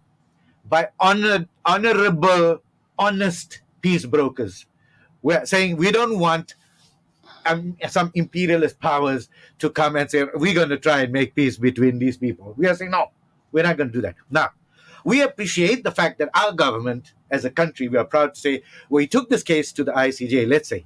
Now, we are very appreciative of that. However, I am of the view, and the listeners can disagree with me if they want. You heard what our policy is, okay? It's very clear. There must be an independent Palestinian state. The oppression of the Palestinians must stop. The killing of innocent women and children must stop, and that every single resolution vis-a-vis the Palestine issue must be implemented. And you condemn what has taken place. Yes, we condemn violence, irrespective of where it is. It can be a Muslim country, for example. I won't take a name. Any Muslim country that does the same, and the victims are non-Muslims, we should condemn it. And honestly, that's what Islam demands, isn't it? Okay. So Action SA. Now the question is, but you are Zionist funded and you're getting money from Israel and all of that. Let me be very frank, okay? Open. And my party might not be very happy me saying this publicly. I am involved in the campaign. We don't have enough funds to put up posters.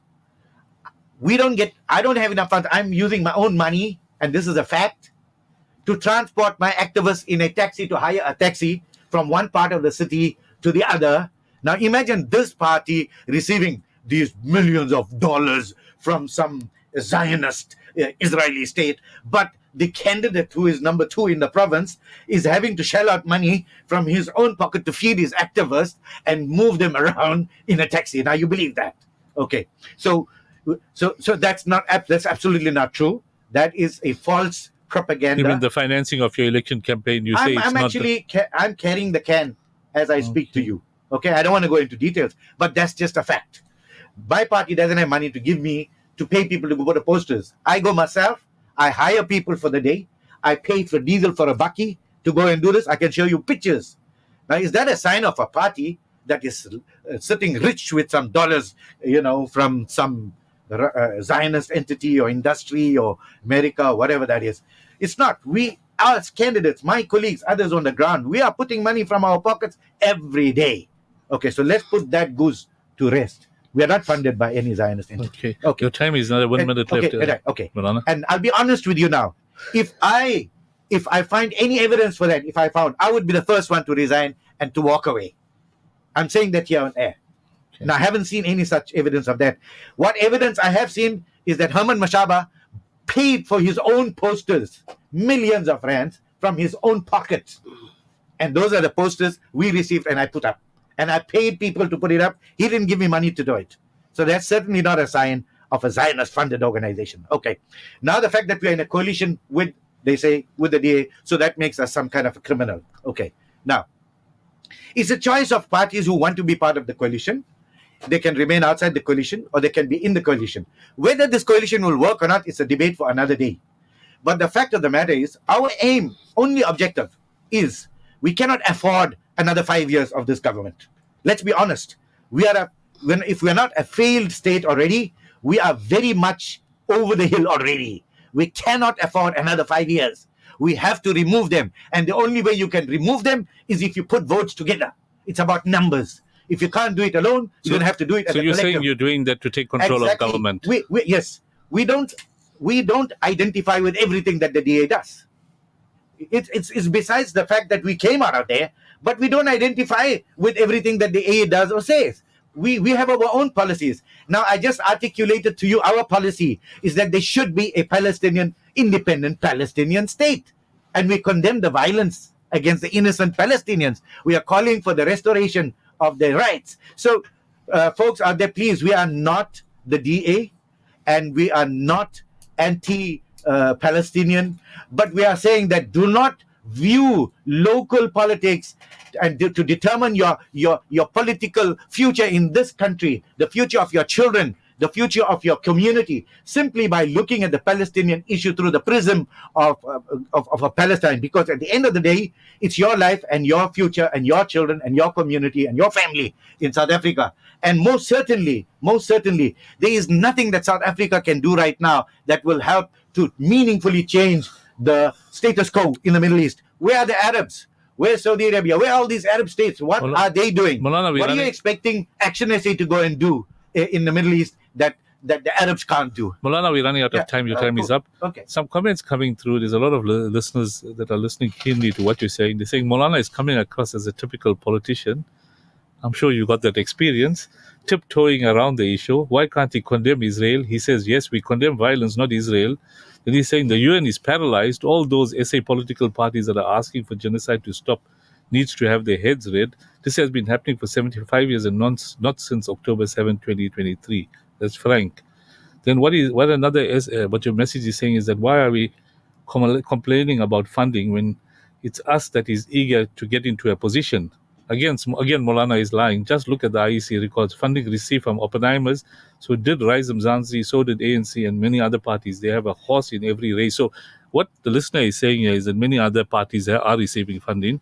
But Maulana, we'll come back to that issue. Oh, well, I've clarified. Yeah, I want to give Imam an opportunity to respond.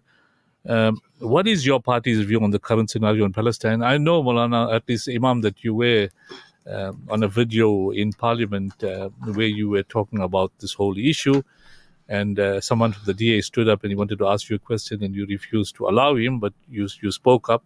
Perhaps you spoke on behalf of NFP that time, but now you are a new party in the bloc, AM4C.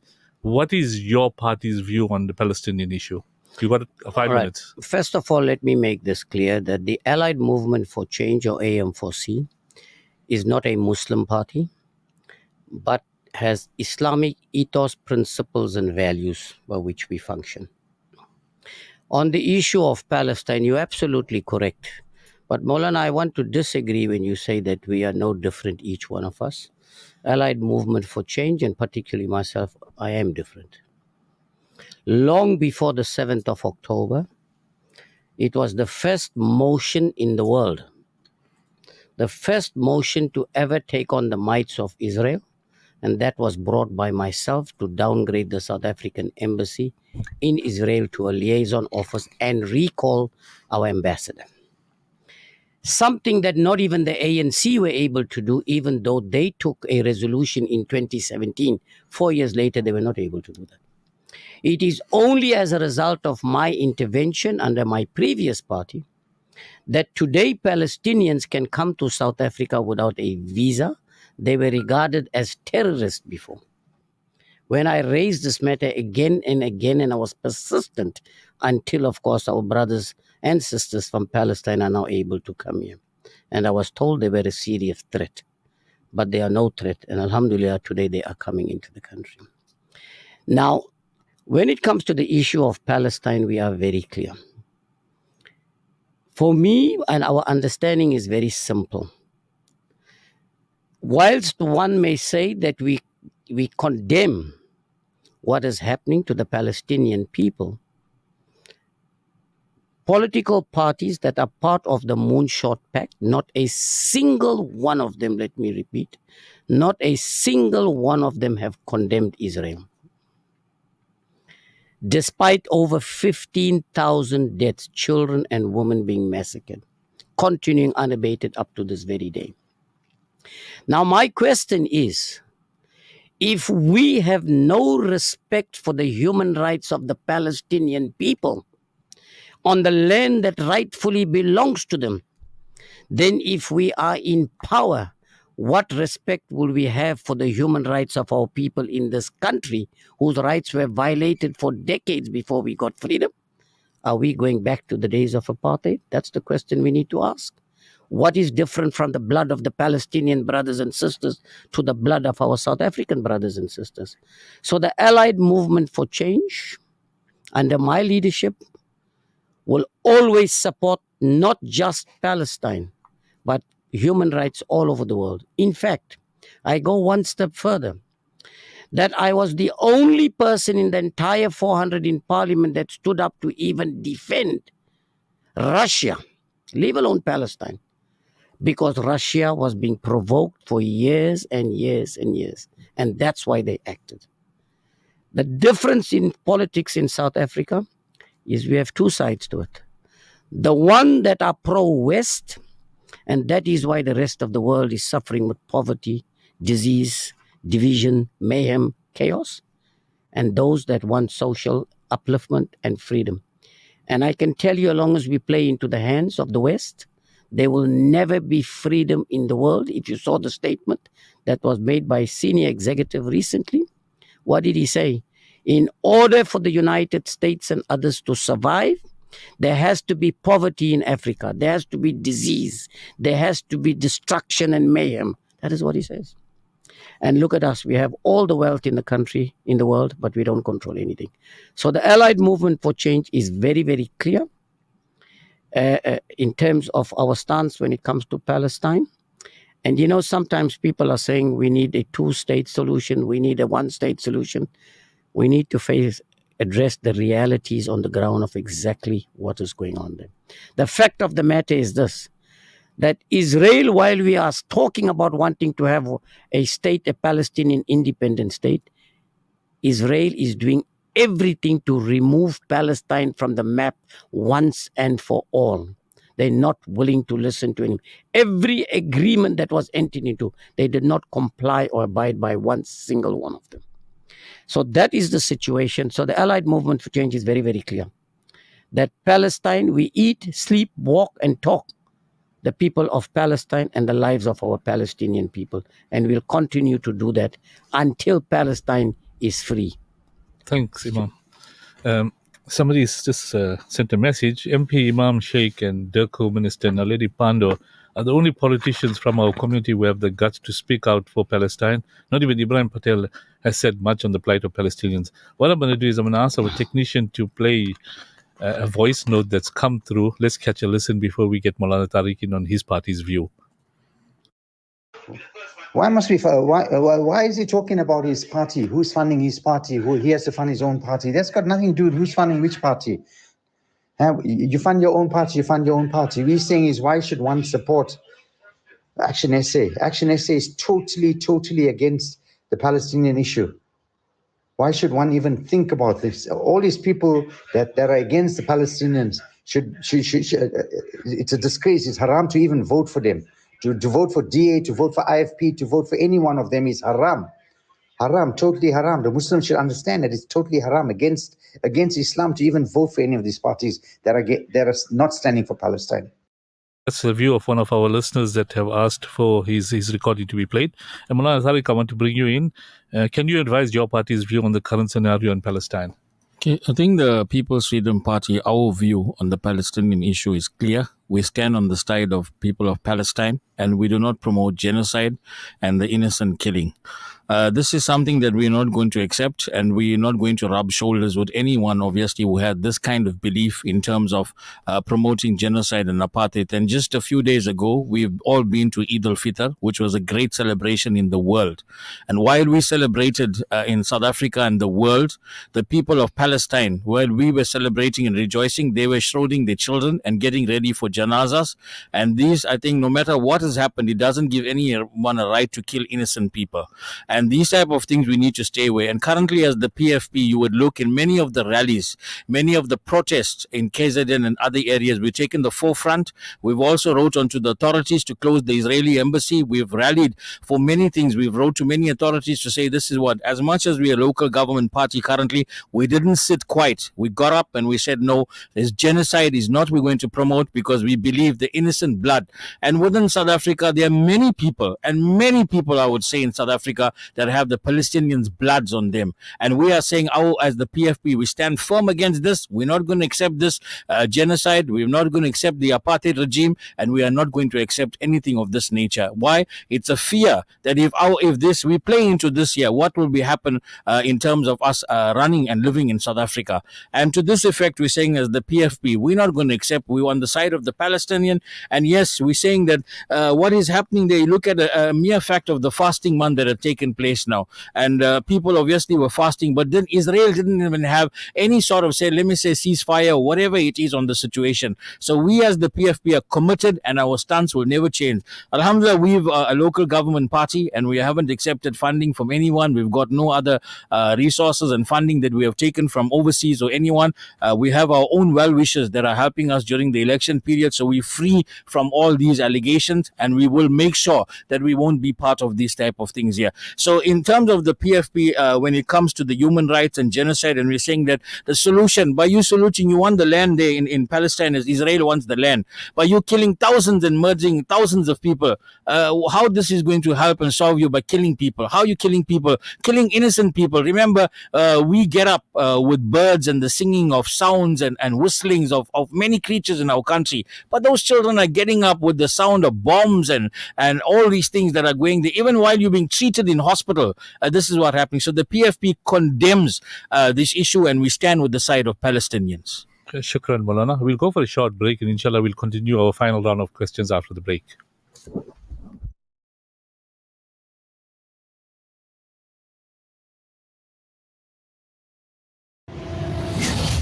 Advertising pays.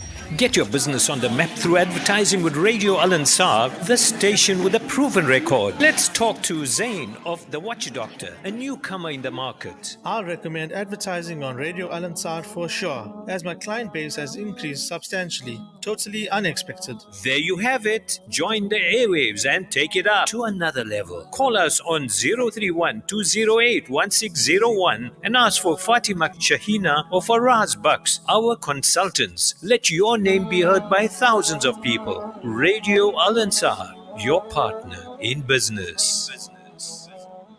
Welcome to Simplex Radio. Visit our showroom for the full range of car audio. Our TV department carries top brands with quality LED panels, full HD to Ultra HD, and now the experience of Super Ultra HD. Visit our theater rooms and transform your home with brands like Onkyo, Integra, Denon, Boston Acoustics, Yamaha, and more for quality audio visual experience. Now available, full range of home appliances. A one-stop shopping experience. Call 031-306-4029 or Kenilworth Park, 202 Brickfield Road, Overport. Simplex Radio, the name you can trust. We want to spend some family time with you. The Breakfast Rush Family Fun Run or Walk. Be with us on Saturday, the 27th of April, and be part of the fun and excitement as we take on the 5-kilometer course from Blue Lagoon Lawns along NMR Avenue, back along the picturesque promenade to Blue Lagoon. Register the entire family for an outing to be remembered. The Breakfast Rush Family Fun Run or Walk. Saturday, 27 April. Pre-register online to pay and enter. Come enjoy the crisp morning breeze, a healthy run, jog or walk, and then picnic with us. Call 031-208-1601 for more details. The Breakfast Rush Family Fun Run or Walk. We'll see you there. The Outreach Slice of Life campaign. Since its inception, our Slice of Life has touched the lives of countless individuals through our distribution to schools, old age homes, orphanages, and deserving families within our community. This initiative has been instrumental in alleviating hunger. For only 9 Rand a loaf, you will be providing a family with their daily staple, bread. Donate now on www.alansar.org.za or call Outreach on 031-208-1601.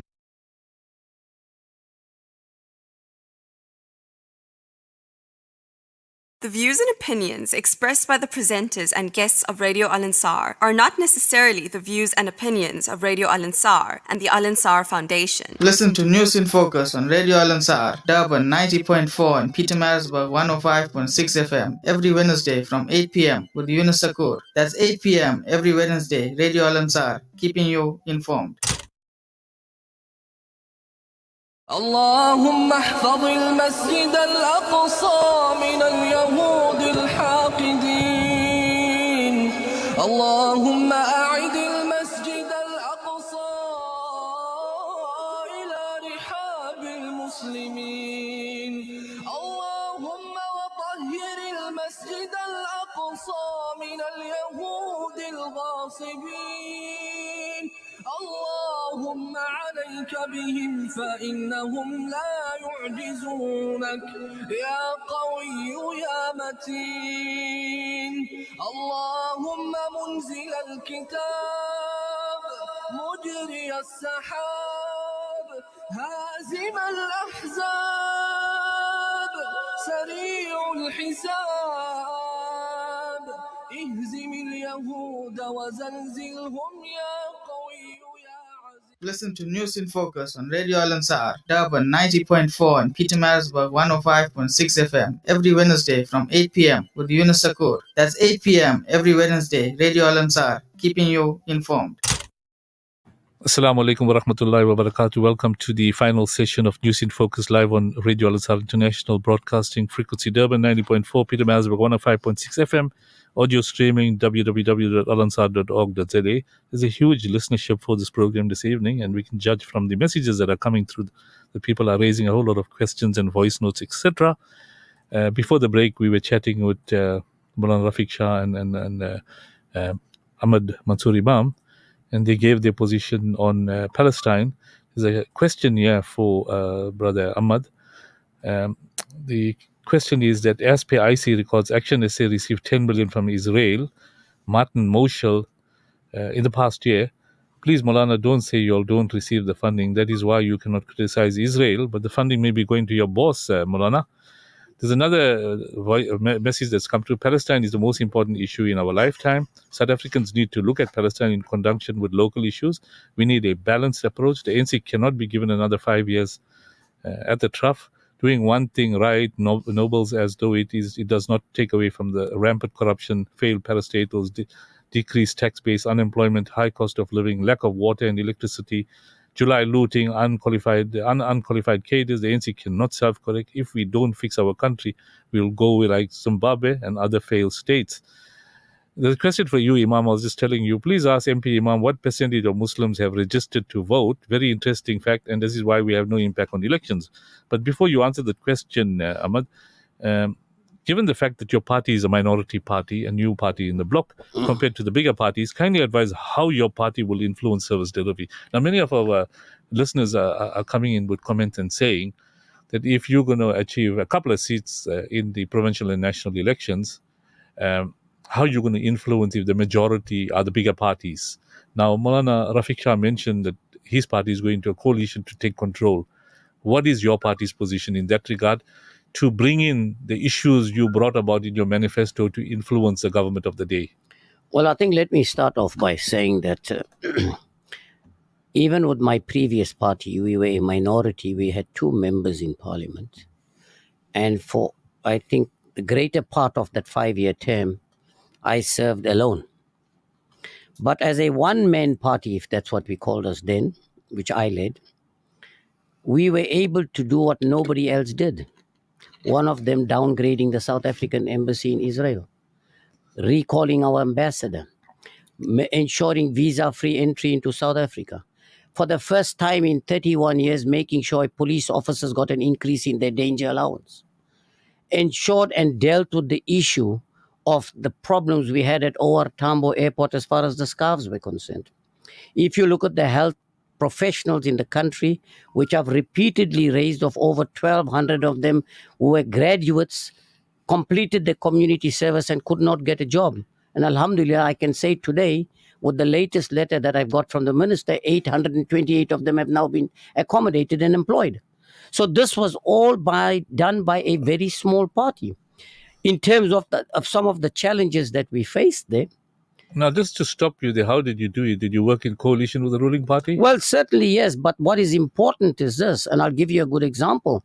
If the ruling party wanted to downgrade that embassy, they could have done it, because 4 years had gone by when they took that resolution and did nothing about it. But it brought upon myself to be able to be persistent on the matter and did it. So smaller parties have got a role to play, and who says that a small party will always remain small? It depends on how you contribute to the well-being of the people that you serve. The problem with small parties is that you easily get swallowed, and that is why a party must have Islamic ethos and principles, value. And in order to do that, if you look at our structure, we've got some very well-known names. Brother Rafiq Hassan, Inayat Wadi, Faisal Sayed in the Western Cape. So we've went out there and got people that we know that are credible, people that will ensure we protect those Islamic ethos, but people that will want to do everything to serve the interests of the people we serve. Now, we've identified all the weaknesses, and I think everybody talks about it. The issue with us is very simple. We've not only identified the weaknesses, we've provided solutions. And that is what we would do. We've discussed this. We've raised it over 50 times in Parliament. The ruling party has acknowledged the weaknesses, and they've acknowledged that something has to be done about it. But the important thing is that you get into a coalition discussion with a ruling party, it should not be based on what you want, not that you get a position for them and you forget what your mandate is. You should be bargaining on the weaknesses and how you're going to find solutions and bring the country in the right path again. That is what we need to do. So that is where the Allied Movement for Change is different in terms of that. We may be small, we may be looking small right now, okay? But who says, inshallah, maybe we'll get as many seats as possible. That will make a difference. And let us be clear about this. The ANC is not going to get that majority vote. They're going to get, in my estimation, about 37%. So they're going to rely on coalition government. And when they rely on coalition government, political parties entering into this coalition government must be able to negotiate in good faith, not to go and get 1 or 2 seats or positions of ministers or deputy ministers. And then what happens? Then they suppress you. That is not what it should be about. If you know what the weaknesses are, let's find the solutions together. That is what we are saying. So that's where we are as far as, the role that we smaller parties can play. But I think also we need to understand something, that the estimated number of people from the Ummah, from the Muslim community, that from the latest stats is that's between 600 to 800,000 Muslims only have registered to vote. Countrywide. But that of a total population of what registered voters? About 2 million we're talking about. So basically less than 50%. That's right. And yes, there's been apathy amongst our Muslim voters. And I think now we needed them more than ever if you look at the significance the ruling party is putting in the Muslim community, have you seen them visit so many people in so many homes in the last 30 years? It's like they're camping there right now. But so it's very, I think we must understand how significant the Muslim vote is. But even that 600,000 people or 800,000, that could be 15 or 20 seats. And can you imagine what 15 or 20 seats can do in the national, how it can move the balance of power? Yeah, Ahmad, I'm just going to read a few messages coming through. There's a lot of listeners and they're making messages. They put Mullah Rafiq Shah's picture there, his poster, and the question they're raising is that why is the radio station hosting a Zionist supporter? And I know Mulana made it clear that he's got his own view, his party's view. They're saying this is a big problem. Action SA does not even acknowledge the genocide in Gaza. And they're attacking our radio station. They say radio is breaking many people's hearts. I hope I'm not breaking it. It's just a freedom of speech here. We're allowing people to express themselves. Mullah Rafiq is giving his personal view plus his party's view. And let's hope his party's thinking changes and they support the Palestinian plight, etc. Then there's a next question coming through. Salams, don't use my name.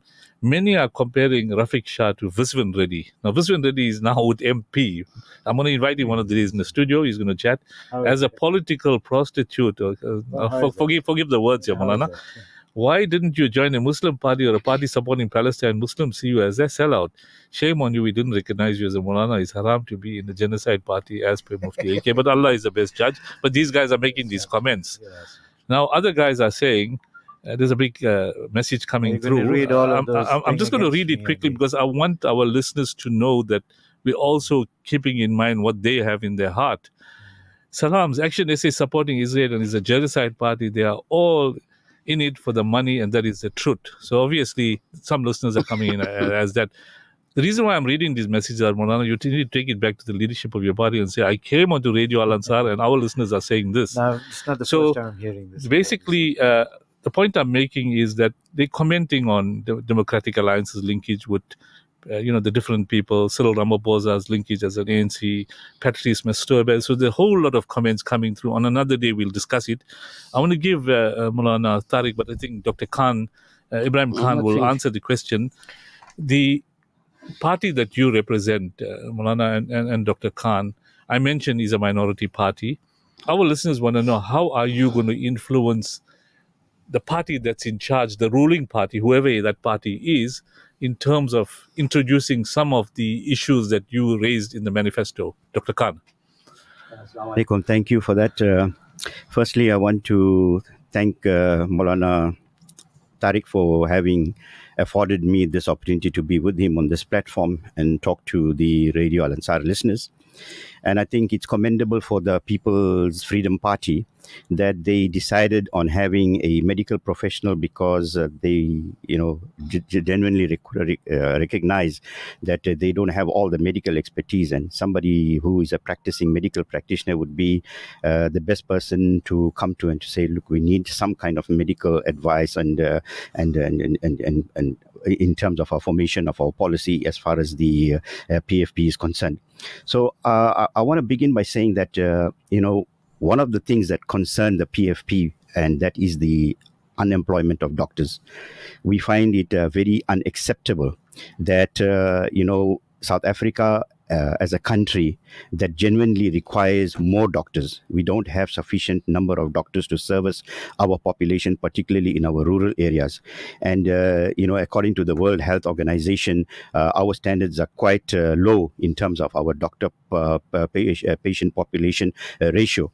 So we definitely need more doctors. And the situation of the unemployment of the doctors has come about because one thing we find that the posts have been frozen in the Department of Health. Whenever a doctor resigns or whenever there's some attrition of medical professionals, and the department will tell you that you cannot occupy that post anymore because it's frozen. So like that throughout the country, lots of posts have become frozen, and we as the PFP want to impress upon the government that they need to reopen all these posts so they can accommodate all these doctors that have qualified.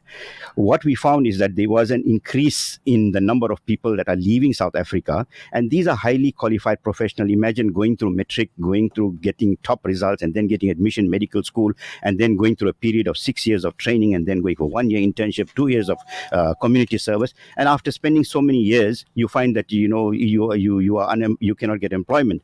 The reason for that is that one of the reasons, and the PFP has identified, is that there is like a bottleneck situation at the moment in the health system. What we find is that there is 2 years of community service after the 1 year of internship. So what that does, it keeps the people longer in the system, and that then prevents other people who want employment to come into the system. So besides the posts being frozen, we find that this bottleneck is preventing other people from getting into the health services. And we find that there's an emigration. And at one stage, South Africa genuinely needed more doctors. And we found that when people had qualified, they were leaving the country and going to UK and Australia and Middle East for employment. And at one stage, if you can remember, that the Minister of Health of South Africa went to the UK and advised them not to take any more South African doctors because we needed them. Now the same situation, the same government has brought about a situation where doctors have been unemployed. And when this matter was brought up, the excuse was given is that the Department of Finance did not know the requirements of the Department of Health in terms of its budgeting.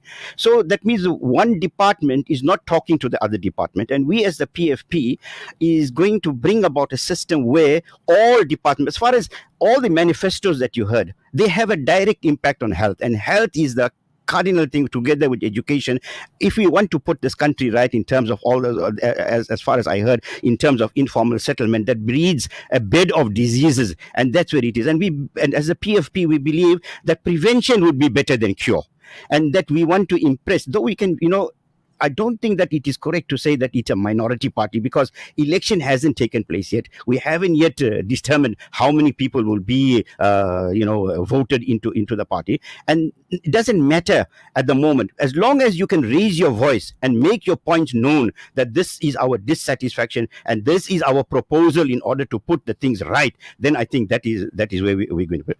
And, being a practitioner, I know that at times we had to stop emergency surgery. So the PFP stand on load shedding in hospitals would be that we were going to make a strong appeal that, hospitals should be exempted from load shedding. And coming to the other areas where the PFP has identified that, look, there is in our country circumcisions that take place, and there are a lot of botched circumcisions taking place, and where males sometimes lose their life. So PFP has decided to bring about a policy where we can go to these traditional practitioners and tell them, we can offer you a circumcision procedure under aseptic conditions, and therefore after that you can take these boys wherever you want, and we will not disrespect your traditional, your culture of making boys into men by this procedure. But at least we want to do something that will save lives and prevent these things. We need to, as PFP, impress that, we need more ambulance services, because people phone for an ambulance and they wait for a long time, and people lose their lives sometimes in the process. You need to wrap up, running out of time. So we need to encourage, as far as job creation is concerned, a lot of imports from other parts of the world coming in as far as medical equipment and disposables that we use. If we can manufacture these in South Africa, then we can create employment for our people. So these are some of the points that the PFP has included in its manifesto to bring about, to impress that, we need to bring about these changes. And as inshallah, if we do have some kind of, power, we will definitely implement these things. Shukran, Dr. Khan. One listener wrote in, and it's a message to you, Imam, and to Maulana Tariq. Assalamu alaikum. My husband and I suggest that AM4C and PFP should join hands and be stronger together so you can have more voice in Parliament. Another listener sent in a cross against Maulana Rafiq Shah's toaster and said, hypocrite scholars for dollars, shame on Muslims involved in the Zionist party that is supporting genocide. They can't even fix themselves. What makes them think that they can fix this country? Because I think in your slogan you got, let's fix South Africa. Another listener wrote in and said, Rafiq Shah, was he not with the DA before? So what we're saying is that the listeners are raising questions, and it's good that there is vibrant listenership on this program, and more going to follow before elections. Can I respond? We run out of time now, and I'm going to give 2 minutes to each party rep of the three to wrap up. So, Maulana, I'll wrap up. Rafiq, you can wrap up. All right, listeners, just read my lips. I say this again. Action SA supports the establishment of a viable Palestinian state. We condemn the human rights violations of the Palestinians, and we demand that Israel withdraws from all Palestinian territories to make it possible that a Palestinian state comes into existence. Having said that, I am Rafiq Shah, a South African. I subject myself to the Constitution of the Republic of South Africa. Action SA is a South African political party subject to the Constitution of the Republic of South Africa. So my primary concern and the concern of my party, this is uncharted territory. We have never fought a national election. However, our focus is right here and now, which is what? Putting our country right. Economic growth is a prerequisite for addressing unemployment and inequality in our country, and nobody from the Middle East or anywhere is going to come and fix that. It's going to be you, us, and all these parties that are sitting around the table here. So poor political leadership has to be addressed, which has robbed South Africa of its true potential, economic potential, policy uncertainties, corruption, all of those things. So Action SA is a South African party. It is not an Israeli party. It certainly doesn't support the violation and killing of innocent women and children in Palestine. We don't. Now, here we go. I said it. Now, you can have whatever view you have out there. I can't stop you from thinking whatever you want. You want to question my iman. This is haram. That is halal. You know what? I was born in South Africa. I'm going to die here. My grandparents were dead here. I have to leave a legacy for my children. And nobody from Saudi Arabia or anywhere else is going to come and put it right. I have to do it. And I think I'm doing what I believe I should do, which is what? To fight for the future of this country and my children and the community and the nation. Finish and clear. Shukran, Maulana. I thought you made a dua that you're going to die in Medina, Maulana. But Imam, please wrap up 2 minutes. Yeah. Okay, let me start off by saying I think for many of you listeners, you may have seen my contribution in Parliament and some of the things that we have achieved as a very small party. Now you have the opportunity in the 2024 provincial and national elections. We are contesting in the province of KZN, Gauteng, the Western Cape, and nationally at large. Now you have an opportunity to make the decision and the choice. The choice that you make is what you're going to have to live with. Whilst I do agree that some of the problems in this country can only be sorted out in the country, let us not forget there are those from the outside of the country that want to destroy what we have built since the days of apartheid. And you and I together have a responsibility to protect our religious freedom in this country. If it has to fall into the hands of the Zionists, which direction it appears to be moving in, then I can tell you only we are going to be to blame for it. If you see what is happening in the Western Cape right now, how large tracts of land are being sold to the Jewish communities, people from Israel that are settling in here, that must tell you that we have something to worry about. So my plea to all of you is this, and I want to also reiterate on one other point, on one of the questions that came in about us amalgamating. I can assure that brother or sister that attempts have been made in South Africa for various Muslim parties to come together. Various engagements took place and yielded no positive results. So yes, we have a lot of work to do. Again, I want to say lastly, the Allied Movement for Change is here to serve the interest of the Ummah, to serve the interest of the people. And of course, no human right will be violated while having the Allied Movement for Change sitting there and doing very little or nothing about it. We stand by Palestine. We condemn the atrocities against the Palestinian people. And I want to leave you with this message from the leader of the Democratic Alliance when he said that one person's genocide is another person's freedom. I condemn that statement with the contempt it deserves. So I plead with you, come out on the 29th. Allied Movement for Change is your choice. Put your cross there and inshallah, you will get the service that you want. Assalamu alaikum wa rahmatullahi wa Shukran, barakatuh. Imam. Just a couple of more comments have come in. And one listener said, no, Maulana, condemn Israel, finished and klar. If your core compass is out, Maulana, how can you help South Africa? So obviously, Nitin is also saying Jawa is not listening to the UN how is he going to listen to Maulana Rafiq Shah? So obviously, some of the listeners are saying that this issue on Palestine and Gaza is a huge problem. I'm going to give Maulana Tariq an opportunity. We've run out of time, Maulana. We're 20 minutes over our time. Maulana, your closing comments. Okay, my closing comments to our listeners that are tuned in here today. As a political head and the president of the People's Freedom Party, I've been plus minus 26 years on the ground, working tirelessly, serving the community, and as slogans as the vanguard of the poor, which is poverty is our main issue in our country. I've been involved in obviously many of the Islamic organizations in around the KZN area. In the unrest issue, I worked tirelessly in building social cohesion in the community, especially in the Phoenix area. And we're saying yes, as a local government party currently in terms of service delivery, we will come out to help many organizations, many religious institutions. We worked on a multiracial basis and we have assisted the community. Our track record from 2021 has been shown to the people of KZN and South Africa largely. We're asking you to come out on the 29th of May 2024 and put the cross for the People's Freedom Party.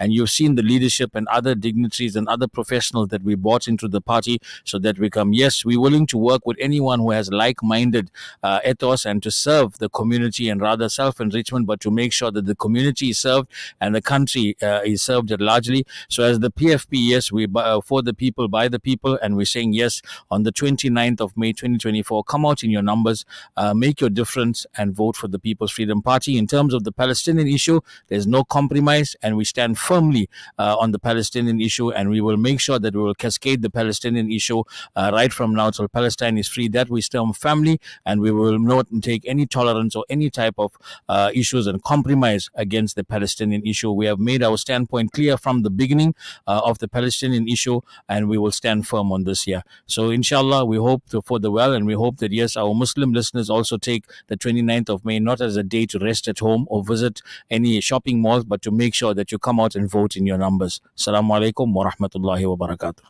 Just a couple of more messages that have come through. Ahmed Subji says, Sheikh Imam, you have my vote. So here you are, one listener is favoring you. I want to play a voice note from a brother known as Barry Hassan Valodia. We'll hear his voice note and then we'll terminate this discussion. Maulana Rafiq Shah, do not canvass your action essay over the radio. Totally political hogwash. DA, IFP. Action essay. All of you guys, it's totally haram for any Muslim. We talk about any Muslim to vote for you because you guys are totally against Palestine. You have never come up and stood against Palestine. Hands out for ANC. No matter how corrupt they may have been, they've come back and said sorry, they've made a mistake. They're here to clear the mess. They have stood for the world. They've showed the world that they stand for Palestine. Wake up, brothers, wake up. Do not support Zionist parties funded by Zionism like this. Beware. Assalamu alaikum. Okay, brothers, we've allowed all our listeners to voice their opinions either by WhatsApp messages, either by voice messages. Al Ansar is a democratic radio station, and my programs allow for freedom of speech. Everybody has an opportunity to say what they want. This is a start of vigorous debates and discussions on elections 2024. We're going to continue with this until May the 29th. We're going to have the bigger parties into debates, including some smaller parties. But I want to take this opportunity of thanking our panel for being so robust and honest, and to acknowledge the negative comments that have come in, if they were, particularly you, Maulana Rafiq Shah. I know you're sort of not afraid to talk. I understand. And from our perspectives as a radio station, we want to allow all the parties to express their views and to honestly indicate how they're going to make a change in government. I deliberately went easy on all the parties today. It's not my style, but I thought after Ramadan, happened when it came to after Ramadan, we have to be a bit easy on our sort of guests. But I thank you all for coming, because it's now almost 10:30 and listeners are still listening in. So obviously people are interested in the interest of our country, as Dr. Mike Sutcliffe has mentioned. But I must thank all of you for joining, and inshallah, in future interviews, we will definitely keep the smaller parties in mind, and also hear your views on other subjects relating to service delivery in South Africa. But I'd like to conclude that as Muslims, we firmly believe that Allah is in control of the entire universe, including South Africa. I agree that we are blessed in South Africa, as you pointed out, your daughter from New Zealand mentioned. Those that visited other parts of the world will acknowledge, with all our problems, Allah has blessed us here. And that's because we've upholding our dini principles. We've got a lot of Darul Ulooms, masjids, and religious institutions, and our people are on haq. So alhamdulillah, we must agree to disagree, but ultimately let's turn to Allah subhanahu wa ta'ala, obey Allah's commandments as shown to us by Nabi alayhi salatu wasalam, keep up with our 5 times salah, post Ramadan, be consistent with our amals. It may not be as hectic as Ramadan, but let's always turn to Allah subhanahu wa ta'ala that He guides our leaders towards dealing with fairness, justness, transparency, making the country democratic, and keeping in mind that this is an amanat. Let's work for the interest of the residents in that particular country. And inshallah, in that way, we have to constantly make du'as that Allah subhanahu wa ta'ala makes South Africa a vibrant and a transparent and just community. On that note, that brings us to the end of News in Focus for this evening. Until we meet again, Assalamu alaikum wa rahmatullahi wa barakatuh. Listen to News in Focus on Radio Al-Ansar, Durban 90.4 and Peter Marisburg 105.6 FM every Wednesday from 8 p.m. with Yunus Sakur. That's 8 p.m. every Wednesday, Radio Al-Ansar, keeping you informed. The views and opinions expressed by the presenters and guests of Radio Al-Ansar are not necessarily the views and opinions of Radio Al-Ansar and the Al-Ansar Foundation. Join in on the action and thrills